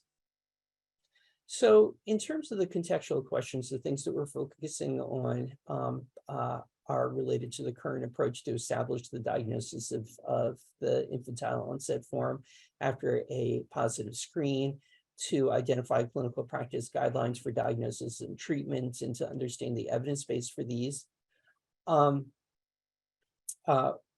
We will provide information as available regarding accessibility of care and uptake of transplantation for infants who are identified through newborn screening. We are well aware, and others, including Dr. Kwan, who's on this call, is an advisory committee member, has written about the steps that need to be done to be able to get to a transplant at 30 days. And then, of course, we'll be looking at the barriers and facilitators of newborn screening for Krabbe disease. Next slide.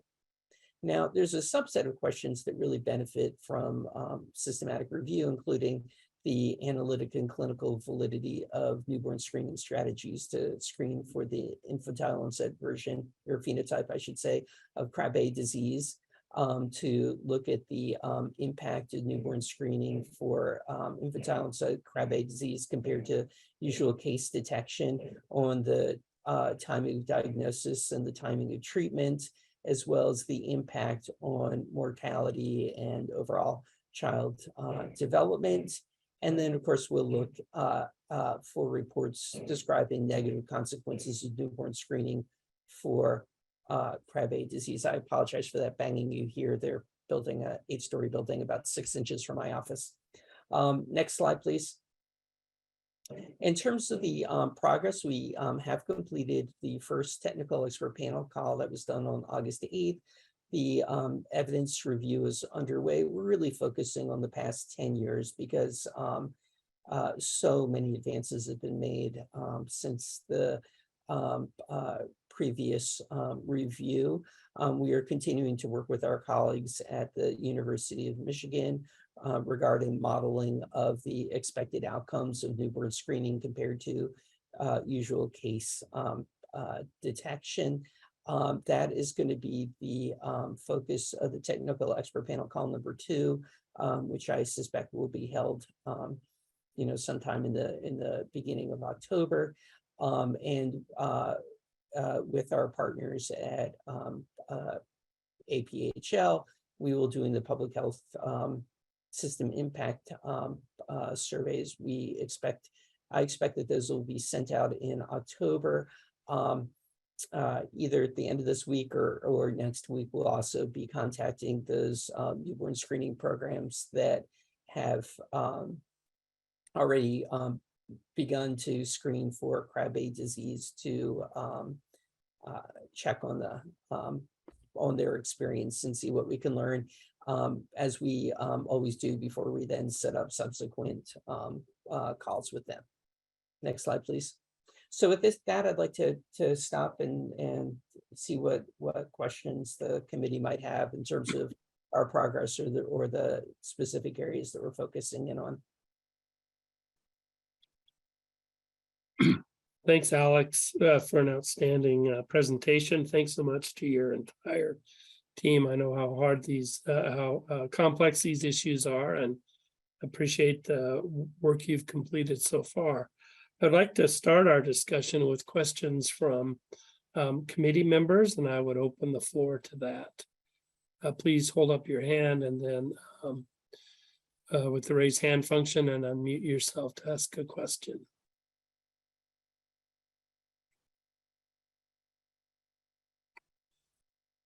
So I'll start with one, Alex. What are you most concerned about looking forward into this review? And where do you think you're going to find potential evidence gaps that will be alleys that are difficult to travel down? That's a great question. So, we want to be very clear about the experience of screening in terms of the accuracy of testing. We want to really explore the benefits of early intervention with transplant and make sure that we understand as much as we can about the status of individuals at the time of the transplant and how that's related to outcomes. It's challenging, right? If you need to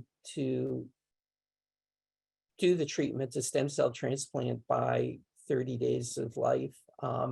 And there's so much work that needs to be done in terms of understanding the predicted phenotype. So those are areas that I think are going to be challenging and that we're going to need to explore. One area that really doesn't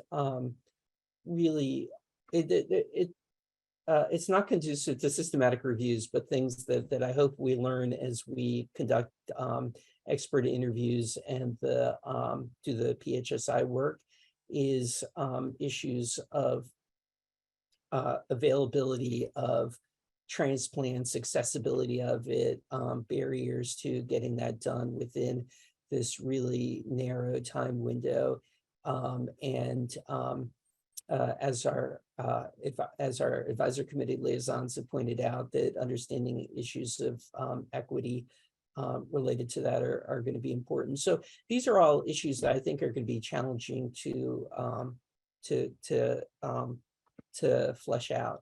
And I think we'll do our best for the advisory committee meeting. The good thing is we still have one more interim presentation where we can share what we've learned and get better guidance about what you'd like us to focus on. So that was a long answer. I hope that was helpful.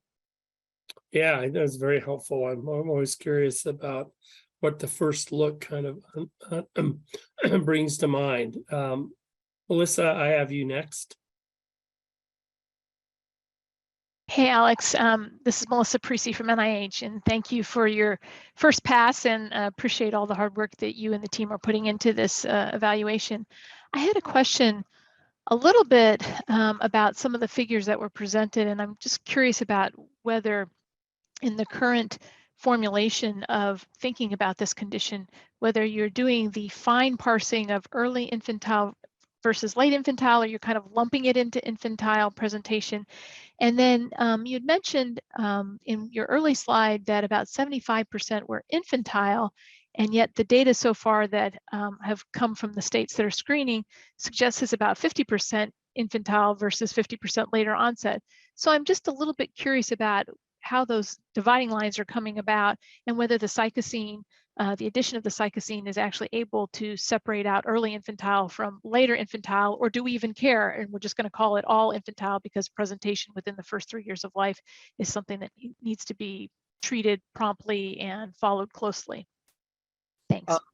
So first of all, Dr. Parisi, thank you for that great question. What I can tell you is we spent like untold hours thinking about how we were going to classify individuals for the purpose of this, and we went back and forth. And what we decided to do for the first pass in terms of gathering data from the programs is to ask to stratify things by infants who would have been expected to have onset by 12 months of life. So these are the most, the ones that are expected to be the most severely affected infants, the ones that would most benefit from newborn screening. There was a lot of internal debate about 12 months versus 36 months. We're going to capture all the information on the babies who screened positive and how they were eventually classified. But for the purposes, at least of our initial data gathering, we were going to focus on the babies who are expected to have significant onset by 12 months of life and what their those numbers and what their outcomes are. And then once we go back and have our interviews with the states, we were going to sort of further flesh out and sort of subdivide over 12 months of life. Again, this is an evolving area. It's a rare disease and classifications have changed over time. But so our thinking was that it would be most helpful to look at the infants who are expected to have the most severe illness, that is with problems of the first 12 months of life. But, I'd obviously be open to changing that if you think that that's too restrictive and you would be more interested in the first 36 months of life. I guess a follow-on question though is, does the cycosine help you differentiate those with onset prior to 12 months of life versus later onset? So, that's the expectation from the guidelines that are out there. And but that's something that we're going to explore when we get the data from the states, because at this point, everybody uses cycosine when it comes to that diagnostic follow-up, even though there are 2 states that don't use cycosine as a second tier test. So I think once we have the cycosine levels to the best that we can get them tied to whatever they were classified with and whatever their outcomes were, I think is going to be the key thing.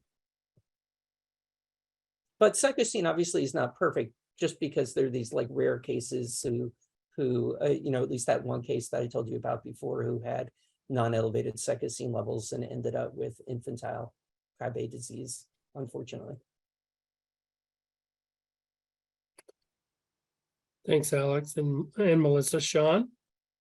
Yeah, thanks, Alex. That was a great presentation. And Melissa, thanks for your great questions too. I think that the birth prevalence of the disease from the states that have started screening also caught my attention and is interesting.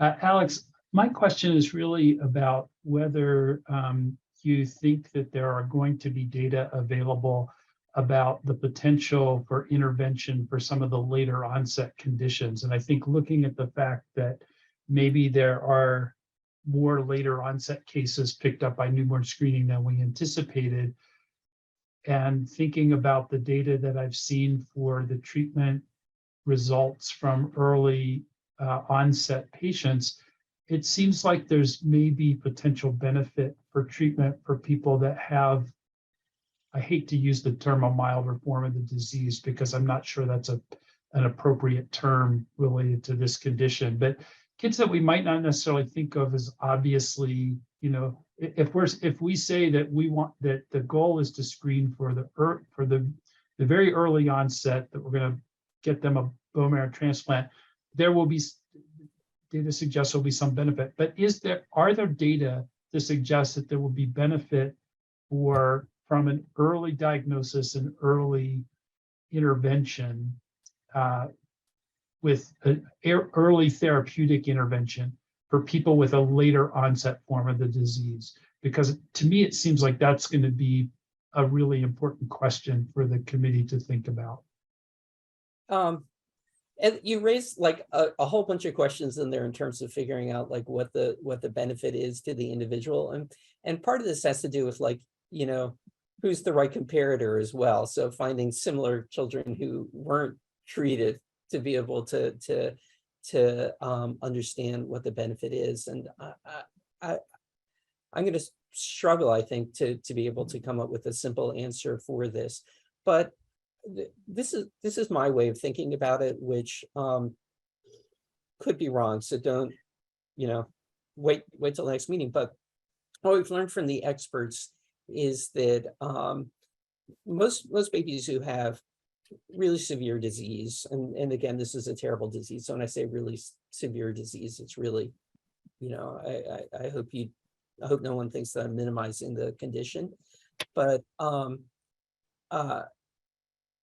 those are the babies that really benefit from this very early intervention. And so my thinking about this is it's really a spectrum of onset that where there are probably many different factors that play into when the disease starts. And it does seem like and again, we'll confirm this with the data, that the treating before the development of profound impairment is going to lead to better outcomes. And so it probably does make sense then that some of these babies who are going to have slightly later onset who get treated with stem cell treatment probably are going to have better outcomes. But it's going to be hard for us to figure out exactly, are we comparing, apples to apples in assessing this? And I think that this becomes important because obviously stem cell transplants shouldn't be taken lightly, that they carry their own potential risk. The other thing that I think is important to remember is that once an infant has profound involvement, they're not even eligible for the transplants, and for the babies who are more significantly affected, that window is really small. So again, I think that might argue for the benefits of finding infants who have slower progression of the disease. But again, the degree to which the evidence is going to bear that out, that remains to be seen, and is something that we'll focus in on. Did that help at all? I don't know if that was just me like being philosophical, or if that answered your question. No, I think it is helpful to set expectations because, this committee more than as much as anyone recognizes how challenging it is to have any data for rare diseases. And I'm just, I guess my hope is, and what I was getting at was just sort of the expectation to keep that we not sort of back ourselves into a corner with definitions of early disease and later onset disease, but really try to keep an open mind of who's going to benefit from early diagnosis and early intervention, regardless of sort of how we define the onset of the disease, and just to try to understand the data in that context. So thank you. I thought your answer was very helpful. Okay, great. Whew, thank you. Well, we're very excited to see the next presentation, and I think this is such a great start on an important topic. I do remember Krabbe from the last time I was on the committee, and I was very pleased to see how things have changed over that period of time, and that we're looking at a different review, different evidence, and different potentials, and a different potential. So we'll look forward to hearing more as we move forward. I know we're supposed to take a break, I think, to make sure we allow enough time for the next presentation. I would encourage those of you who need to take a short break in terms of answering biological needs to do so. And perhaps you can leave your computers on and come back, and we'll go ahead and get started. I know you sat for a long time, and I want to make sure we get the next session in before we close. So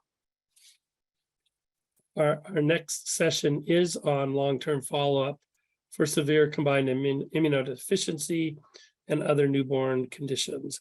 I'm going to go ahead and do introductions of the speakers now, and then turn things over to them.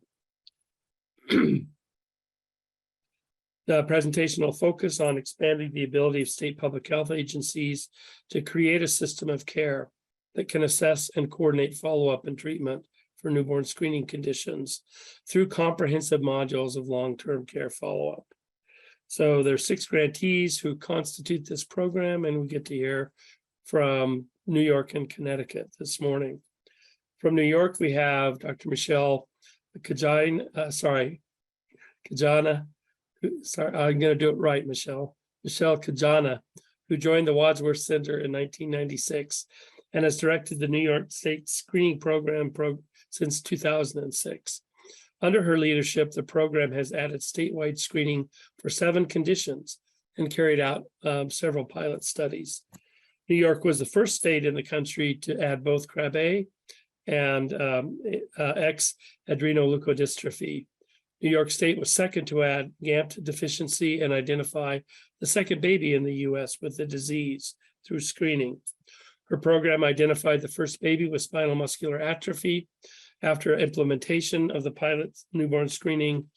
And with the increasing number of conditions and molecular testing, the incidence of heterogeneous carriers increases, requiring additional and innovative just-in-time education.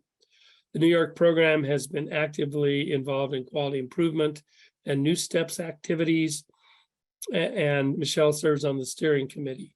In addition, she chairs the Newborn Screening Committee for the Association of Public Health Laboratories. Joining her from New York will be Dr. Kathy Chow, who joined the Wadsworth Center in 2008. She completed her postdoctoral training at Mass General Hospital and Harvard Medical School. There she studied stem cells for the use in regenerative medicine. She serves as one of the science officers for the New York State Stem Cell Science Program and advised the governing Empire State Stem Cell Board on scientific and medical issues related to the current state of stem cell research and development for human therapy.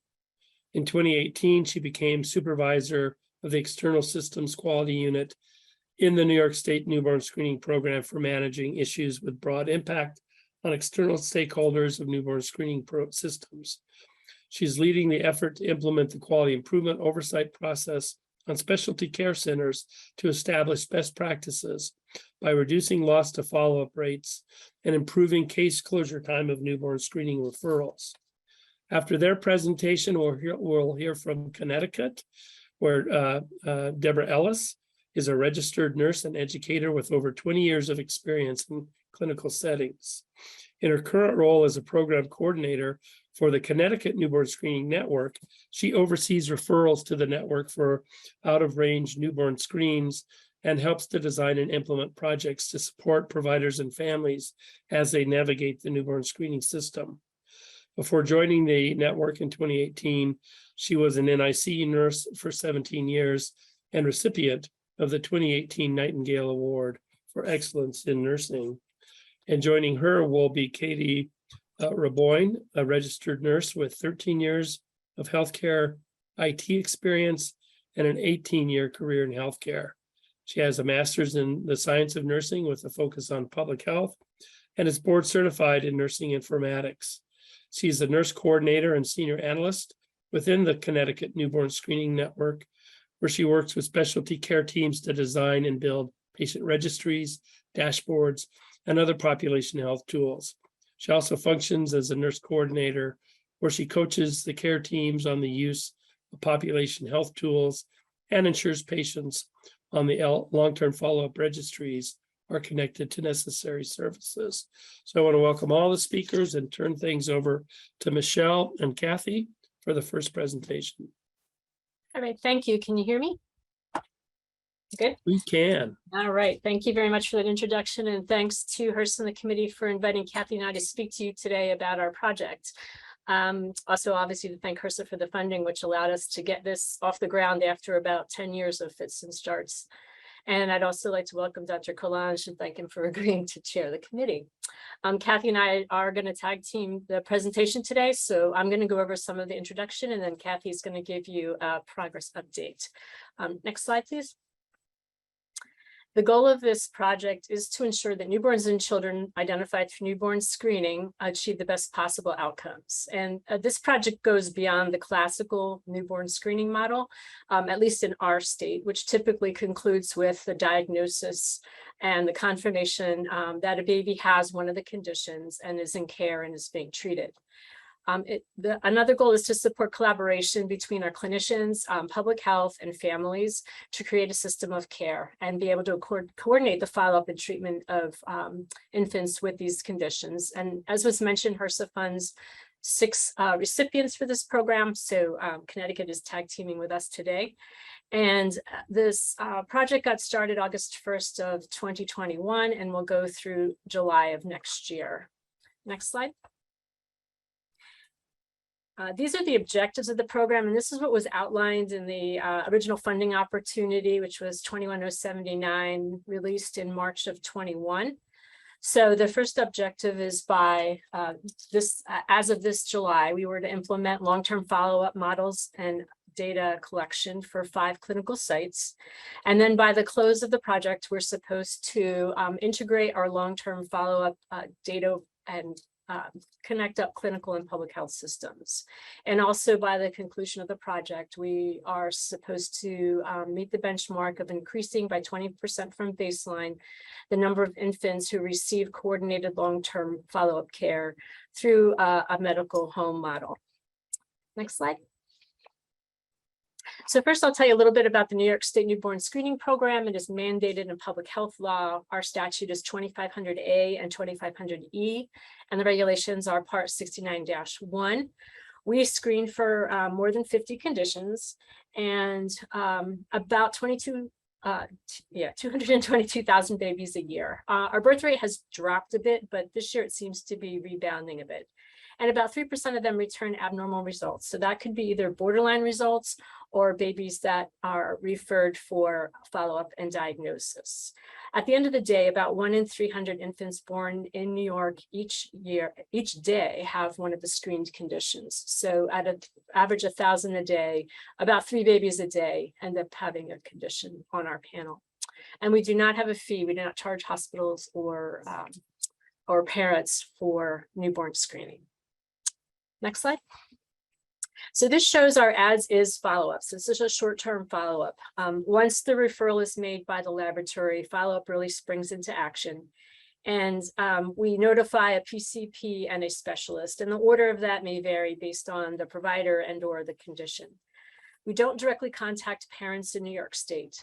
So after the parent is notified by one of the healthcare providers, one which is their PCP they're probably familiar with, and the other one is a specialist they're probably not familiar with, they are given direction either to make an appointment or in some cases bring the baby directly to the ER.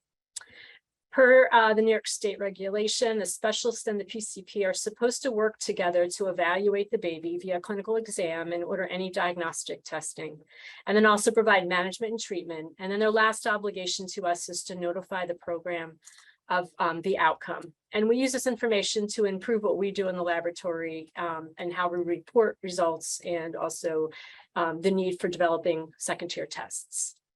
Next slide. This project for us is related mostly to the inherited metabolic disease conditions. So I'm showing you in our state where our specialty care centers are located. So New York is a fairly big state and has a combination of very rural, sparsely populated areas, especially along the Canadian border at the top and the top right Adirondack region. And then we also have very densely populated regions. So looking from left to right, we have Buffalo, Rochester, Syracuse, and Albany. And then we have a center in Westchester County. And then we also have several in New York City in the various boroughs. And just for context, about half of the babies born in New York are born in the New York City metropolitan area, and the rest of the babies are born across the entire state. Next slide. So we designed a consented patient registry. We do get consent from patients and from the babies and the families, and I'll give you a little more detail on that in a minute. And obviously, to be eligible, the enrollees have to have a diagnosis of one of the inherited metabolic disorders that are included in this program. We rely on the specialist or his or her staff to consent patients because they're the ones that are familiar with the patient and they can gauge the right time to approach the family, depending on the dynamics that they're observing. The way we have it designed now is that the participants are to be enrolled until they're age 18. And then our goal is to give them the option to reconsent on their own once they turn 18. Of course, we're not there yet. We just got this off the ground not too long ago. So that's currently the plan. Next slide. All right, so this slide has a few words, but there's a lot of background here. So this kind of describes a pretty large turn of events regarding our project. So prior to receipt of any funding, either from New York State or HRSA, we started very small in 2012. So we submitted to the IRB for a few conditions and got IRB approval from the full board as a research study to start long-term follow-up. And only a handful of babies were enrolled over time because of the time commitment and lack of staff, both within our own program and the specialty care centers. So then we actually received some limited funding that helped us move this program along a little bit from New York State, but we still continue very small. We renewed the IRB approval year after year. And then in 2021, we were awarded this long-term follow-up cooperative agreement. And so we were able to expand the number of conditions and also set up contracts with each of our specialty care centers. So the next hurdle to get this off the ground was to ensure that they got IRB approval, either as required by their institution or deferring to the New York State IRB approval. So in April of 2022, we were getting ready to submit our continuation, and it was reviewed, and our IRB deemed this project as non-research. So now the New York State DOH IRB was, and no approval was required. So those centers that were relying by deferring to us now had to make a decision whether they would also deem it non-research or whether their institution would make them go back and get IRB approval. And so they're working through this process right now. So we still get parental consent because we want to maintain transparency and let the parents know that we're actually enrolling their babies in this program and that we are this project is going on. So even though we get consent, we had to remove all reference that this was research or a study. So that was a pretty big wrinkle for us this past year. Next slide. We had made some progress back from 2016. And at that time, we'd set up a data sharing agreement with the NBSTRN, the Newborn Screening Translational Research Network. And we were able to train a few staff at specialty care centers on the collection and entry of data into the REDCap database. Our elements are either public health data or disease-specific related data. So things like education, development, hospitalizations, and reasons, socioeconomic factors fall within that public health realm. And then the other factors or fields related to the disease are sometimes similar across the various conditions, and then at other times they're very specific related to the particular diagnosis for that family. So next slide, please. This slide shows the evolution of our long-term follow-up program, and this is between 2016 and 2022. We only included the fatty acid oxidation disorders, Krabbe disease, and Pompe, as well as adrenal leukodystrophy. And the volumes of babies diagnosed with those conditions are shown under the 2019 and 2020. When we received this additional funding, we were able to expand the number of conditions to shown above, plus the aminoacidopathies, the organic acid disorders, biotinidase deficiency, galactosemia, MPS 1, and GAMP deficiency. So by adding these other conditions, our eligible pool of babies is now about 162 if we look back to 2019 and 2020, versus only 88 babies with fewer conditions were eligible for inclusion. So I do appreciate that there's only a few babies in any one given cell when we expand to all of these other categories of disorders. So this is definitely going to be a long-term follow-up project. And there is a trade-off when you expand that because you're expanding cells, but the number of babies per cell will be small. Next slide. So participation from the specialty care centers was always pretty much voluntary. There really was no incentive for the IRB approval process, nor to consent patients or enter data. And we were able to provide, like I said, some state funding beginning in 2019 to support some staff at a very small level. We were able to, because we got this funding, we were able to onboard all of our 10 specialty care centers in 2021. And so they're all on board now. So we've met that first metric. And this was truly a Herculean effort on behalf of the staff. We had conference calls with them. We set timeframes for them to complete their tasks. We send reminder emails. We communicate with them fairly regularly and contact them for deliverables due to us. There was also limited progress on enrollment and data collection, as I said. So between 2016 and 2021, we only had 11 eligible families. 7 of those were recruited and 4 declined. And so, we sounds like we did a good job. We had greater than 50% enrollment, but it's a very small number over 5 years because so few families were approached. And again, this relates back to staffing and incentives. So I'm sure you can appreciate that it was also really difficult to align data elements when you have a lot of them and ensure data entry was done consistently and completely. And part of this was because there was no newborn screening staff dedicated to this project on our end. And I can't emphasize how important it was for us to be able to hire some people to help with this, because otherwise this is a perpetual back burner, sort of nice to have project. There were no resources to develop educational materials or translation services. So the project lacks standardization and was dependent on providers. We didn't have much control over the messaging or the explanation of why it would be beneficial and those sorts of things, as well as translational services. Without translation, we would have limitations to the number of eligible families. So this funding has allowed us to be able to create these materials. And we had no way to inform families that this was even available, and importantly, why their participation might be important. So this project also gave us some social media funding to be able to reach out to families. Next slide. So the overall goal really remains the same. At the end of the day, we really want to not only develop, but sustain long-term follow-up in New York. And to achieve this goal, we were able, as I mentioned, to hire 2 staff, a public health educator and a data administrator under Kathy's leadership. We've been able to work closely with our providers and the NBSTN to update the REDCap database, and this allowed us to standardize and include data that was relevant medically and related to public health. And this was all vetted by a subset of our inherited metabolic disease specialists. So everyone was in agreement as to what would be entered, and it was tested, and Kathy will allude more to this. And lastly, our hired staff were able to develop some resources for families. So we were able to give them some information in addition to just enrolling them. And lastly, I will end with our objectives, which are being met thanks to this funding. We're able to expand the eligibility criteria to enroll and consent families. We were able to onboard all of our centers instead of a limited subset.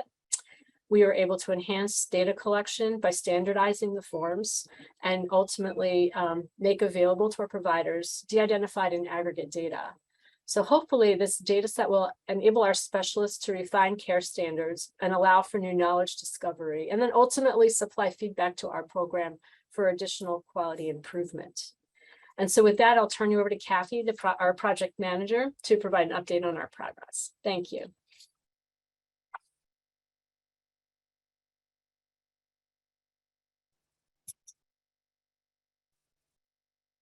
Thank you, Michelle.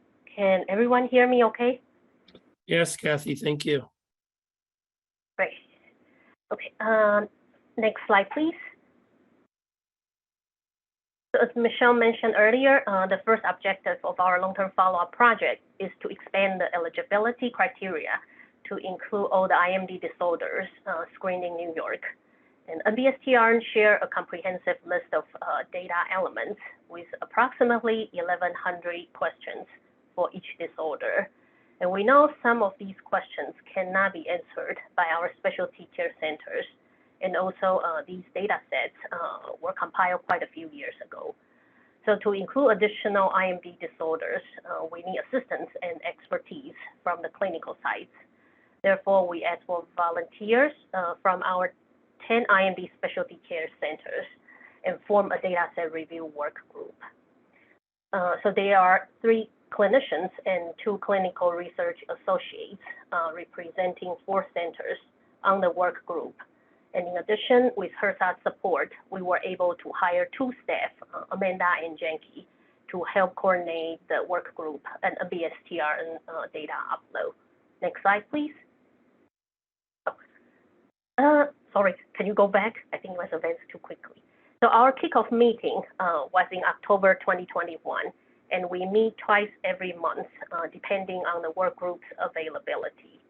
So during the initial calls, we identify and prioritize tasks, including updating the existing data elements established prior to HRSA funding, and adding disorder-specific questions for the additional IMD disorders. Next slide, please.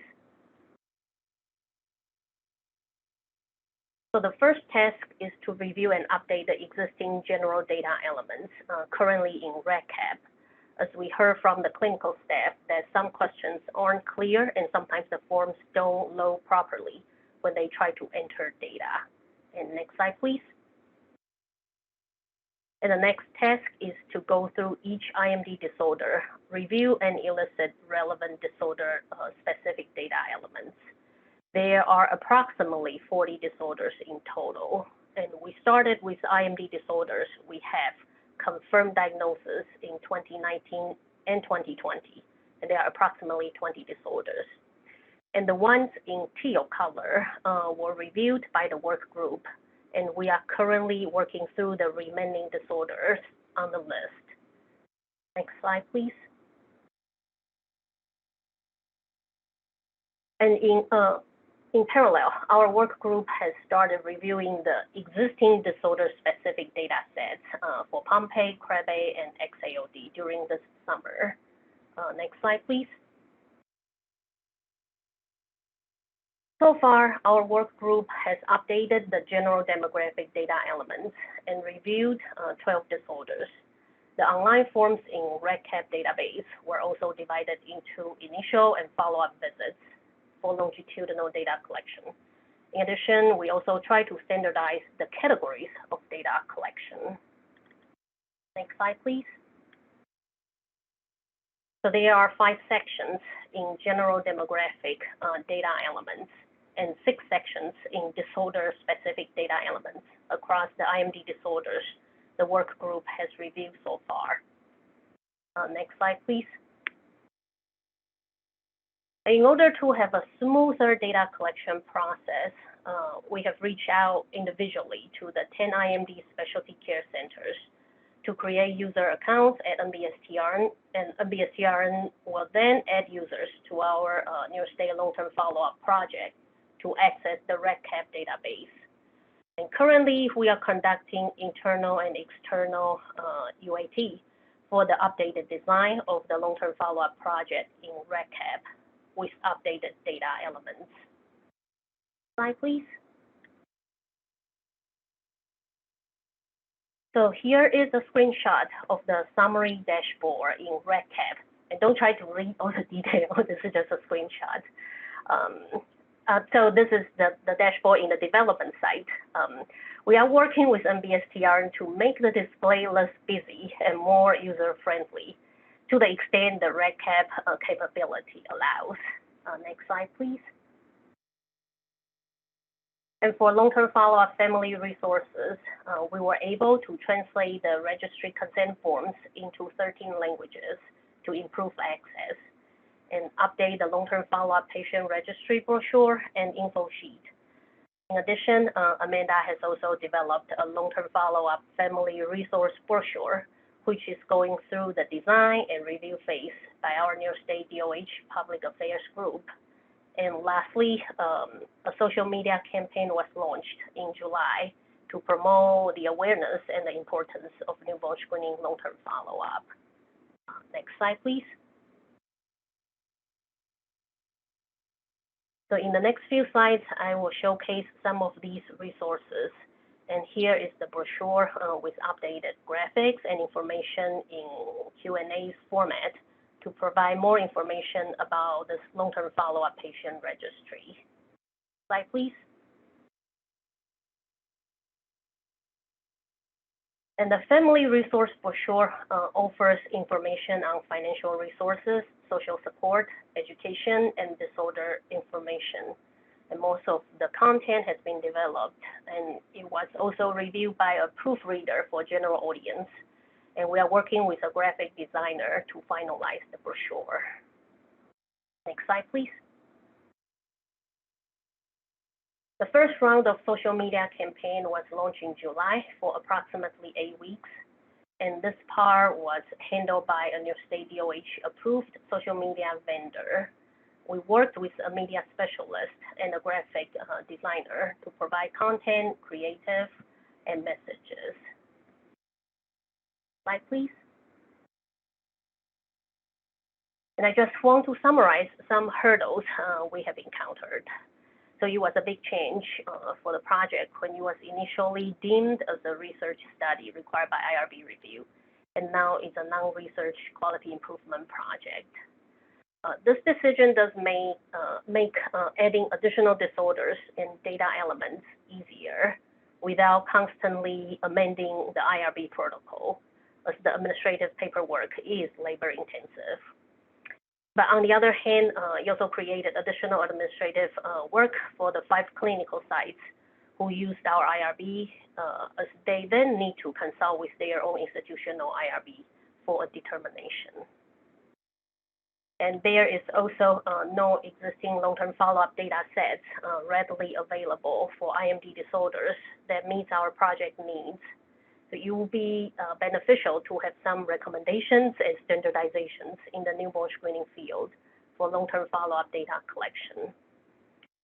And other than the lingering impact of the pandemic on delays, the specialty care centers encounter barriers such as staffing shortage due to retirements and hard to recruit and retain staff and lack of institutional support. And also in New York, long-term follow-up is not mandated, and our registry will only house clinical outcome data from consented patients. Next slide, please. So in the next few months, our dataset review work group will continue to review disorder-specific data elements for additional IMD disorders. And this fall, we plan to start onboarding and training staff at the specialty care centers on how to use the REDCap database and how the forms are set up. And thanks to HRSA support, we now actually have more than 30 consents versus the initially only 7 to the registry. And once these centers are trained to use the REDCap database, the project will move on to a more operational phase of data collection. Next slide, the last slide. So we want to thank everyone who works on this long-term follow-up project.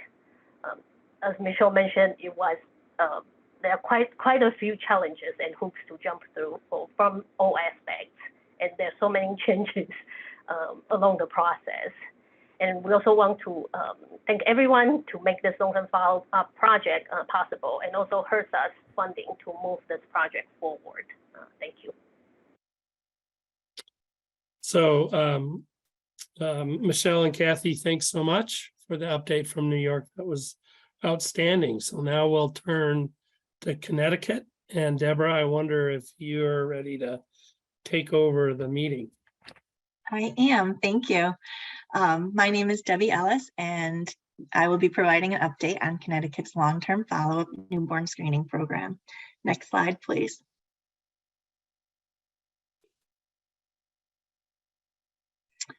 So our goals for today are to provide a situational update on the long-term follow-up system in Connecticut, to summarize key goals and activities specifically planned for long-term follow-up, and to highlight the progress to date for the funded activities.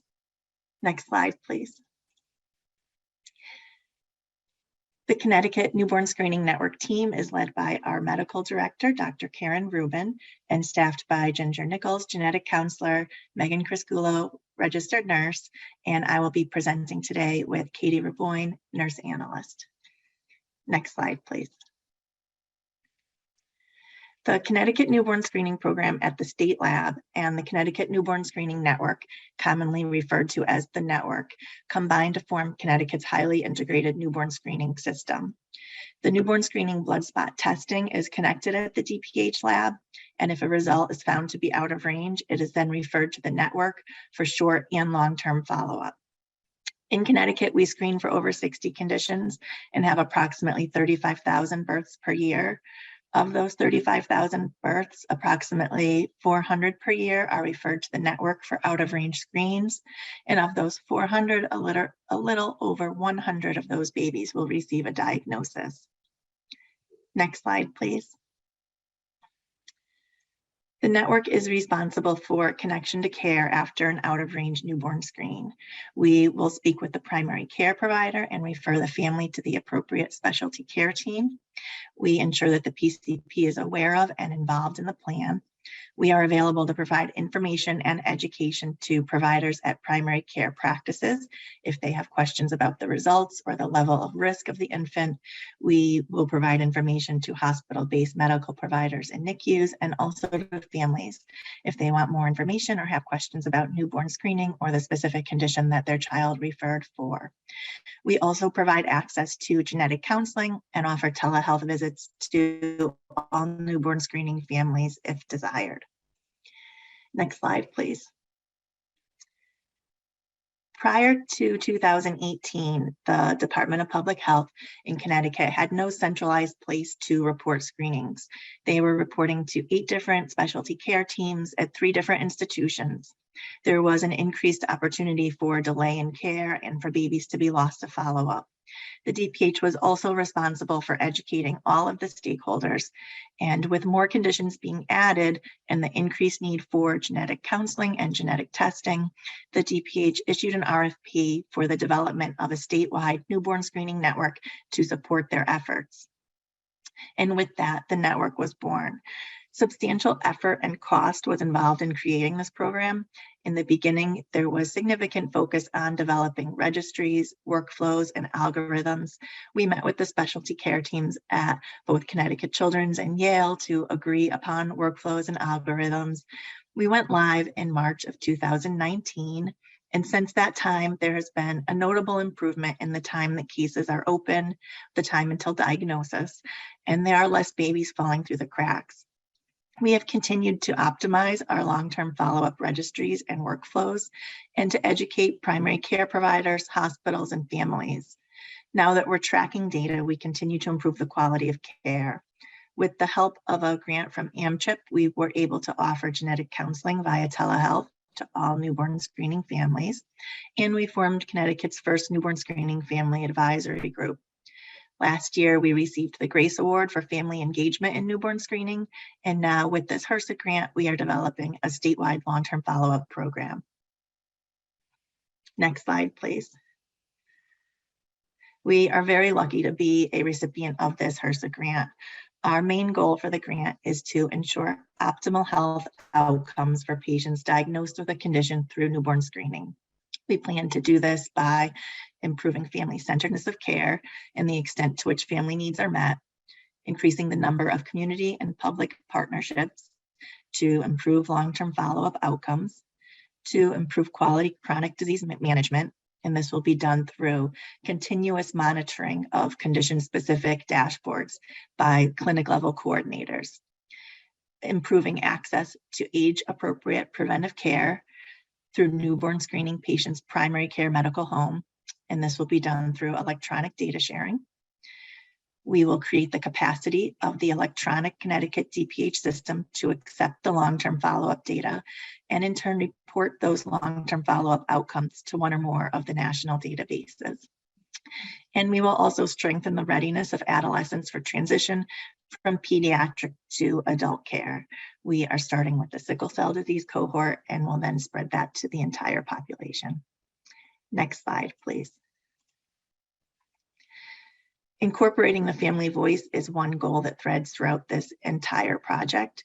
This slide outlines the family engagement activities that are a part of the HRSA grant. Prior to this grant, we did have a family advisory group in place, and we had worked with them to fine-tune our patient education materials and the pre-diagnosis workflows. They gave us some invaluable information about how they wanted to be notified, who they wanted to notify them, what kind of information they wanted right up front. And we are currently utilizing our family advisory group to help fine-tune long-term follow-up workflows. We have also created MyChart surveys, which are electronic surveys through our electronic charting system to evaluate if family needs are being met. And we hired a program evaluator to conduct family and provider interviews and focus groups. Our biggest challenge so far has been recruiting family participants. Several unifying themes are emerging regarding areas for improvement in the area of long-term follow-up. These include providing resources to families early on, re-educating patients and families about the condition frequently. Oftentimes at that first diagnostic appointment, they aren't hearing all of the information and it needs to be reviewed with them again and again. and not only about the condition, but about the medications and the plan. Families are also frustrated with different providers not being on the same page in regards to care. So we are stressing the importance of that and helping to problem solve around that issue. Next slide, please. One of our goals is to increase the number of community partnerships and collaborations to improve long-term follow-up options. Currently, through year one, we have strong partnerships in place with PathCT, the Center for Care Coordination, Sparkler, and the CARE Network. PathCT is part of the larger Family Voices Network. They offer parent support, education, and advocacy services. They're also providing training for all of our specialty care teams regarding the cultural implications of screening. We've been working closely with the Center for Care Coordination to develop and implement new workflows to facilitate access to care coordination and social work services. With these new workflows, every child diagnosed with a metabolic condition, with sickle cell disease, and with CAH will automatically be referred to care coordination services following a discussion with the family. Sparkler is a mobile app available in Connecticut that helps parents to check in on how their child is doing against key milestones. The app provides activities to spark the early learning, and it uses the Ages and Stages questionnaire. Every child who is diagnosed with a condition through newborn screening will receive a code to use when logging into Sparkler. So we will then be able to electronically access the ASQ results and the developmental information on any newborn screening baby. The CARE Network is a clinically integrated network with 22 different primary care sites, and participating offices will submit data to the CARE Network that can then be leveraged to report on outcomes for the newborn screening patients. Looking forward, we have identified NERG and the Connecticut Rare Disease Advisory Council as strong potential partners. NERG focuses on education and access to genetic counseling, and the Connecticut Rare Disease Advisory Council is a new entity in Connecticut that serves as the link between the rare disease community and state legislators. I will now hand it over to Katie Raboyne to discuss the next goal of improving chronic disease management through EPIC registry dashboards. Next slide. Hello. So to give some background, we are housed at Connecticut Children's and use their instance of EPIC. We document all of our pre-diagnosis and long-term follow-up outreach in EPIC. And this slide shows the design of our tiered newborn screening registries that track short and long-term follow-up outcomes on the patients identified through newborn screening. We have a program level dashboard that tracks metrics over the entire newborn screening population. We have an RN coordinator dashboard that looks more specifically at the pre-diagnosis and post-diagnosis patients through the lens of a care coordinator. And then at the bottom, we see each specialty care team has their own dashboard with metrics that are relevant to their patient populations. We have over 24 different registries tracking over 700 different metrics. Metrics are the data points. The registries run in the background and update as new information is updated in a patient record. So the reports on the dashboards give clinicians very close to real-time data. Prior to the network go live in 2019, we spent about 7 months building these registries, and we worked with the care teams to come up with the content based on standards of care. And with this HRSA grant, much work has gone into optimizing the build and especially the workflows associated with these registries. Next slide, please.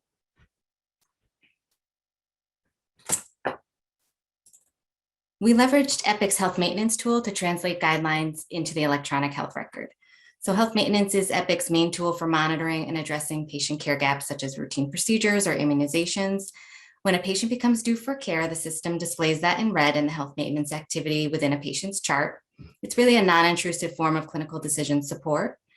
For example, here we see the patient is due for the yearly transcranial Doppler, which is a standard of care for sickle cell patients. We then have reports on the dashboards that show which patients are overdue for care, and then aggregate measures that display as a percentage of the population who are up to date on those standards of care. Next slide, please. Here is an example of a care team dashboard. This is our hematology care team. And from the dashboard, we can see in the top left how the care team is doing on those measures. They have links to other more specific reports that they need. And in the center, they have a list of their patients that are still in the pre-diagnosis phase who are pending confirmation or rule out. And on the top right, there's a list of patients who are overdue for visits, an at-a-glance view of that. And below, we have BMI percentile distribution and immunization measures. Next slide, please. Zooming in now on the aggregate measures on the dashboard and thinking back to that transcranial Doppler health maintenance topic, we can see the aggregate measure of 88% of patients up to date on transcranial Doppler. And then we have a retrospective metric showing 75% of the patients had a transcranial Doppler before age 3. And from these measures, users can drill down into reports that show which exact patients are overdue for a health maintenance topic. Next slide, please. And this is an example of a report that a user would see when they drill down in from the dashboard. From the report, they can select the patient, go into their chart and review the chart. They could do a patient outreach encounter or a letter, whatever is needed for the patient. Next slide, please. So while a lot of the basic registry content was built prior to this HRSA grant, the care teams were not quite utilizing the dashboards to the full extent. Some of that was COVID-related staffing issues. Other reasons were a lack of education surrounding these tools or changeover in staff. So this HRSA grant really allowed us to work closely with the care teams to provide continuing educational support, to create some more specific workflows that ensure the data is seen and responded to appropriately. So in August of 2021, we had our project evaluator go out to each care team and discuss the registries and dashboard tools to identify any opportunities for improvement. And this gave us a way to identify any themes of issues the care teams were having. Then we met with the care teams to review the dashboards, the baseline data, and we identified key staff for the project and created follow-up workflows. Each care team identified who was responsible for looking at the dashboard, how often, and what the next steps were when a care gap was identified. For example, in our endocrine care team, they identified a nurse and a front desk staff member who look at the dashboards weekly, and they work together to get the patients scheduled for visits if they're overdue or scheduled for lab work. We identified some quick wins for the dashboard design changes, and we're using a PDSA framework to guide us in this quality improvement project. We're now meeting quarterly with the care teams to review measures and identify patients who are overdue for care gaps. And at those meetings, we also identify patients who may need to be referred to care coordination for increased care coordination. And just to note, the cohort we're looking at are patients diagnosed after March 2019 when the network formed, and those that are followed by one of the Connecticut Children's Care teams of endocrinology, genetics, or hematology. So that's about 40 patients for the endocrinology team, 40 for genetics, and 25 for hematology. So about 105 total, but this number is growing as patients continue to be diagnosed. Next slide, please. By working with the care teams, we've really seen improvements in all of our aggregate measures. These are the hematology care team measures, the measures for penicillin before 3 months of age, and the percent of patients up to date on their transcranial Doppler, those prescribed hydroxyurea, those measures have really increased the most. And so in blue is where they were at the baseline in August, and orange is where they were as of March. So we'll be doing another snapshot in September of where they're at, but looking in August, they're really maintaining about the same level of that orange number for all of the care teams. So they're continuing to do quite well. Next slide, please. The endocrinology care team has also improved their metrics, notably the congenital hypothyroid patients up to date on visits going from 68 to 97%, and labs going from 82 to 100%. Next slide, please. The genetics care team improved their patients up to date on visits from 60 to 80%, and for VLCAD patients with a referral to cardiology by 1 year of age. This went from 50 to 100%. Next slide. We've also started measuring how often the dashboards are being used. So in the beginning, monthly runs were pretty low. The care teams averaged once or twice a month running the dashboards. And now they're up pretty significantly, 9 to 20 times per care team for that monthly, how many times they run it per month.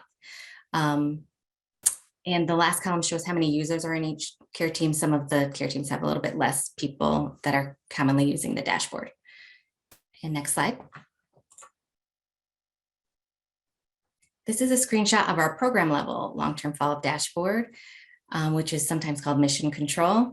We can see how all the patients are doing on their standards of care. At the far right are all of the specialty care team metrics. And on the top left, you can see how we've worked some primary care data into our registries and the dashboard. We have measures for patients up to date on their well visits, developmental screenings, and immunizations. We're pulling this primary care data from Epic's Care Everywhere Health Information Exchange. So one of the benefits of registries is that they can pull not only data from your system, but also any external data that's in the Health Information Exchange. So we're continuing to see more and more of the community primary care practices participate with our state Health Information Exchange, which in turn sends data to Care Everywhere. So we're able to bring that data set together. In the center of the dashboard, you can see we have data on what % of patients feel their needs are being met. So this is pulling from the MyChart questionnaires that are being sent to patients. And we also have reports showing the number of patients referred to care coordination and genetic counseling. And so as we're collecting this long-term follow-up data, we're sharing some aggregate data with the Connecticut Department of Public Health. And we're working towards being able to send some of that long-term follow-up data back to DPH via interface. We do already have an existing incoming and outgoing interface with DPH. We receive the ADT message on the patient when we get a referral from DPH, and then we send back the short-term follow-up disposition information. So we will be utilizing that same outgoing interface to send some long-term follow-up information in the future. And then the plan is for DPH to send aggregate data to New Steps. Next slide. And lastly, for an update on our transition readiness quality improvement project. It's known that the transition from pediatric to adult care can be a vulnerable time for the newborn screening population and really any individual living with a chronic disease. So our transition readiness project centers around implementing and evaluating a staged process for transitioning patients to adult care. A set of transition tools are being built into Epic, and these tools include a validated transition readiness screener for patients to fill out in MyChart and a provider transition checklist for them to document in Epic. We chose our sickle cell cohort to pilot the usage of these tools starting at age 15.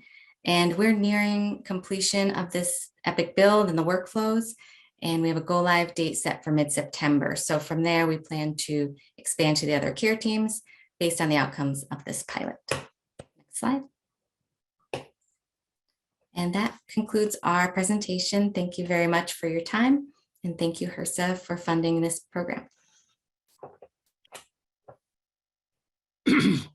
Thanks so much to all presenters and congratulations on the wonderful progress that you've made. It's really quite exciting to see what's possible when resources follow the process. I have a number of questions that I will probably would love to start with our committee members, but I did see that Michael Warren held up his hand, and I'd like to give you the first comment, Michael. Thank you, Dr. Kalanch. Really quickly, just want to give a shout out to these awardees. They are doing fantastic work, and I think what you see to date really speaks to the importance of the system. We talked about that yesterday. This is certainly not the entirety of the system, but it's a good portion of it, and really appreciate the way that these grantees are thinking across the system. I would also say the work, as impressive as it is just 1 year old. So these awardees have accomplished a lot in a short period of time. And just want to say thank you to them. We look forward to learning from them and to thinking about how we might scale this further and think about how we apply it to some of our other grant programs. Thanks, Dr. Warren. Now we'll turn to discussion beginning with committee members. And Jennifer, I see your hand came up first. Well, thanks. Behind the scenes, I have been gradually losing all sources of power. I first had to discard my headphones and microphone because they stopped suddenly in the middle Dr. DeLuca's presentation, and now my sound is really not working. But anyway, so I'll get this out quickly. I really appreciated hearing about both long-term follow-up projects, and I'm so excited about their integration with the NBS, New York's integration with the NBS TRN database. From Connecticut, I appreciate you talking about your instance of EPIC. I live in Madison, Wisconsin, which is near the home base of EPIC. As a result, we have the most unfriendly version of EPIC that I know of. We don't play well with anybody, but I would love to get I would love to interact with Kate and learn more about her dashboards, because I think that's something that the mothership should hear about and help us with, because a lot of healthcare systems have EPIC. So thank you very much to both of you. That's all I have to say. Thanks. Thanks, Jennifer. Next I have Shanika. Hi there. I actually am very interested in similar to what Jennifer was saying, integrating EPIC, because I think most academic institutions now are using EPIC, and since this could be really a springboard for a larger project that other institutions don't have to reinvent the wheels and try to utilize it and extract the exact same data. So that's just something exciting. Thank you. Thanks, Shanika. Deborah Friedenberg. Yeah, hi. I'm going to thank both presenters. Both states. They're really pretty impressive presentations. Two questions that I have is, one is about sustainability. Currently, your data entry is going in, I assume, on a voluntary basis. I don't know if there's any incentivization of that, but are there plans for sustainability for this sort of effort? And then the second question that I have is that we all know there are a great variety of EPICs. Each EPIC system is a little different, even though hospitals may all be on EPIC or the clinical care. And did you run into difficulties in harmonizing the various versions of EPIC, which all have different information in them and different programming? So from a sustainability perspective, one nice thing about the registries is they actually run in the background and they just collect the data. So they're looking really at problem list data, things that the clinicians are already documenting. So we did try to stay away from having them abstract a lot of information in. So if a procedure is done, there's a CPT code associated with that. So the registry metric will look to that. If it's a problem list, there's the diagnosis groupers. So we're really looking to those common data sets. If it's a medication, there's a common data set there. And, imaging, things such as that. So that's one of the nice parts of registries, is that as long as the other hospital are using those same, that same terminology, you could pull that data if they're an EPIC site or someone that's exchanging data on the health information exchange. But then also on the sustainability, that's where we tried to go with things that could be collected automatically where possible, to prevent our specialty care teams from needing to abstract anything, because what we found is they likely would not do that. And so that what's being shown to them is, what the system is pulling. And are there plans to eventually have that aggregate data go back to patients and families and providers? Maybe the specialty care team sees that data, but the primary care team does not. But that's something we could definitely look at. We are looking at ways that we can connect with the families more, via MyChart, or, just via directly connecting to them and talking to them more about how they feel the patient is doing developmentally. And then that would be something that we would likely abstract into the record. But I was just gonna say thank you. But that would be the limitation, is that we have the dashboards and we can view them, but we're not yet at a point that like a primary care provider could log in and look at that dashboard. Thank you. Natasha. Natasha Benham, Genetic Alliance, and these were great presentations. Thank you so much. I have two questions, one for each group. For New York, and I know our teams will connect on this, but could you speak a little bit to the type of analysis that you're looking to do around your social media work? Is it more so to general raising awareness, reach? Is that the type of numbers you think you'll be looking at? Or is there any type of behavior change that you're trying to connect to that? And then for Connecticut, we were, through Baby's First Test, really excited to be able to offer you one of our very first Grace Awards. And so thank you for including that in your presentation. And I was hoping that you would be able to speak a little bit to your ideas and thoughts around those frustrations that families are feeling in terms of they feel they're knowledgeable, they're getting information, but then they're going to providers who may have inconsistent or not the same knowledge, and just what some of your ideas are around that work that I think that you mentioned that you're just starting to look at. Thank you.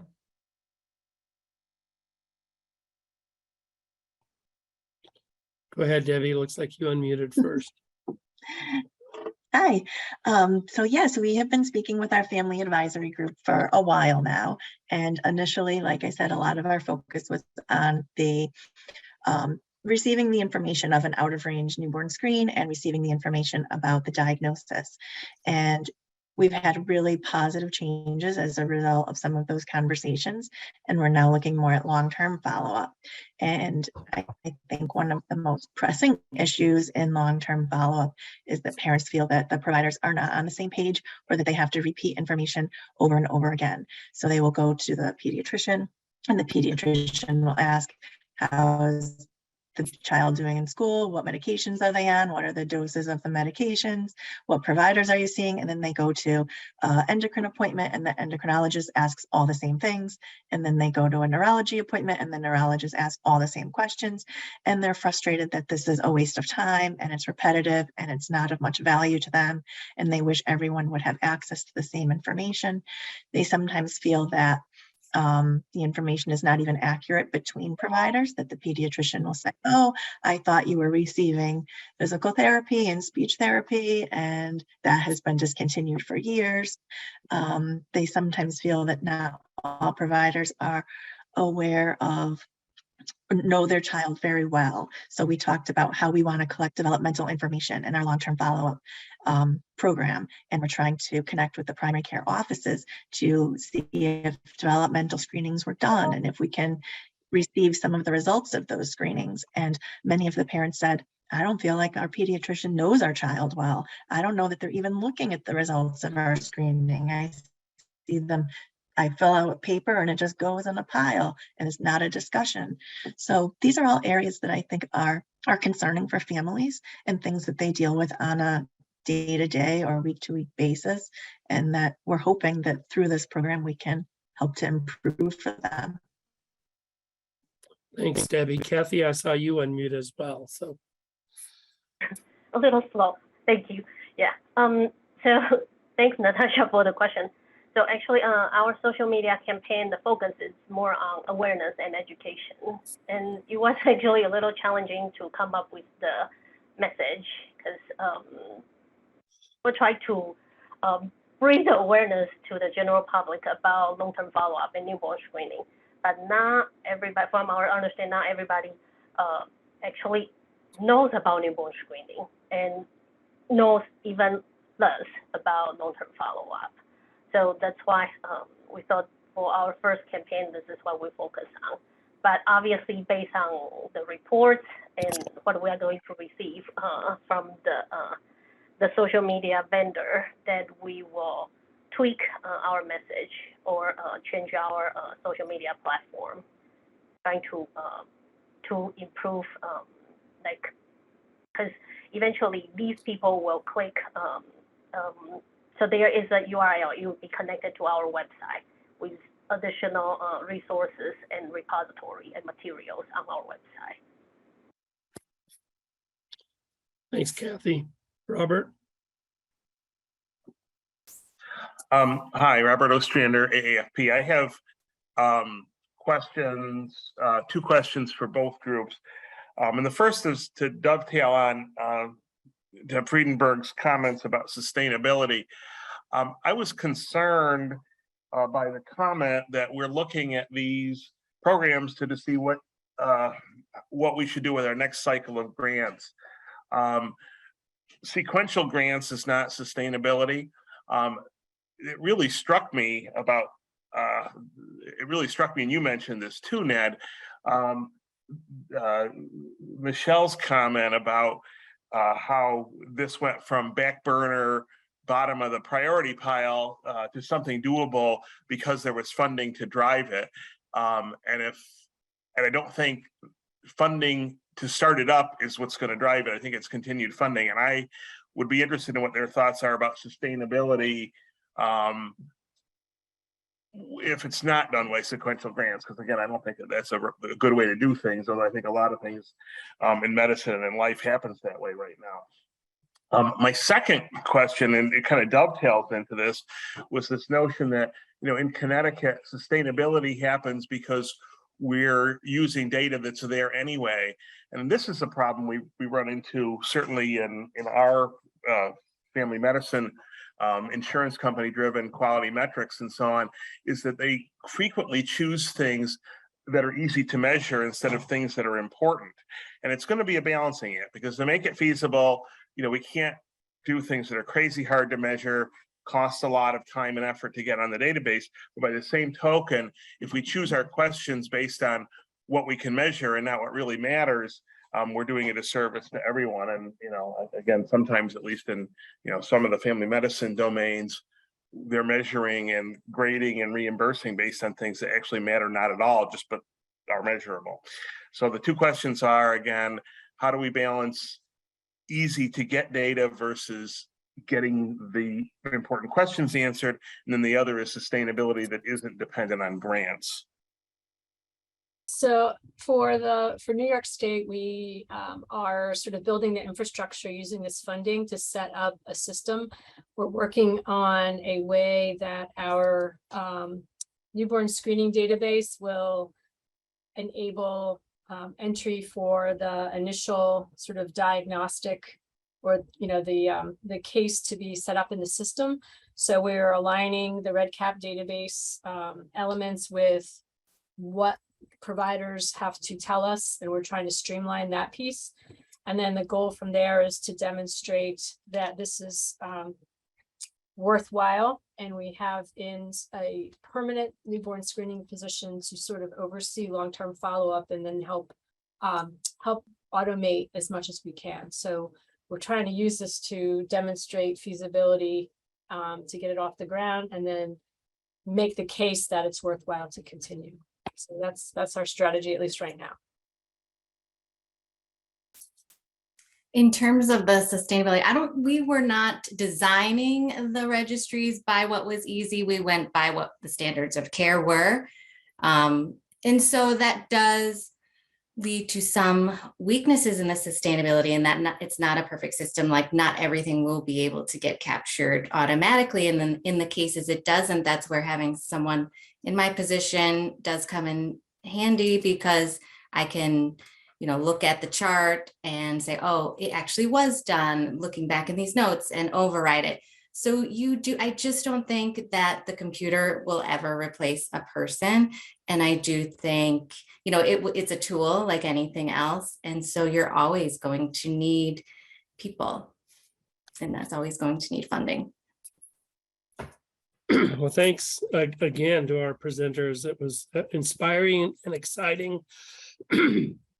And I think you provided information for a lot of us to think about and how to implement similar programs. And we'll be after Michael and HRSA for figuring out how to fund it, plus anyone else we can talk with.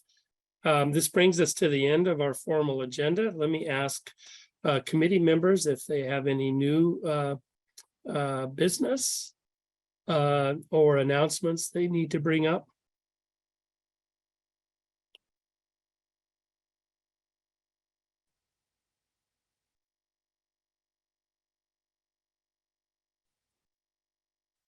Natasha? Hi, I'll make this quick. I know, as many of you know, there have been a number of media articles talking about newborn screening and the use of blood spots, and just wanted to let the committee and the community know that we have at Expecting Health through Baby's First Test have been proactively reaching out to a number of reporters on the science technology beat, if you will, and have had a number of conversations and have been referring those reporters to bioethicists and other experts in our space who really know the complexity of these issues, and that we will continue to do that. And that we also, we know that the ACLU has put out I think it was a blog post, and we have some connections there that we're trying to engage in some active conversation so that these issues around consent and parental permission and policies and all of that don't get so conflated, and that we keep in mind that how critical it is to keep newborn screening going and as safe as possible. So as that develops, I will always be happy to share that with this group. Thanks. Thanks, Natasha. As on the slide, I want to remind everyone that September is Newborn Screening Awareness Month and Sickle Cell Awareness Month. These are important issues to keep in mind and hopefully engage media and others around these important subjects.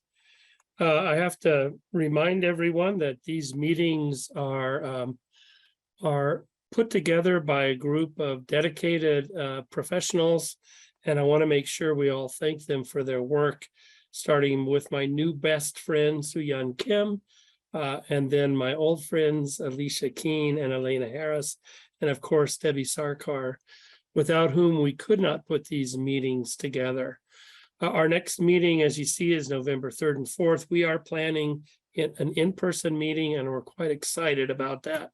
You will note that because we had to move the August meeting, that's a short turnaround, and there's a lot to be done. So we will continue to be working on new members, as we talked about, capacity and prioritization work group issues. We have the Duchenne muscular dystrophy nomination to review, and Alex and his group will be working on Krabbe evidence review at the same time. If there are no other issues, and Soo-Yeon, I'll just check in with you, I guess I would be willing to say we should adjourn. If you saw me, but yeah, we are all good. Thank you. And we'll be talking with you, many of you, in the meantime, and we'll be talking hopefully with all of you in person in November. We'll see you then. Thanks.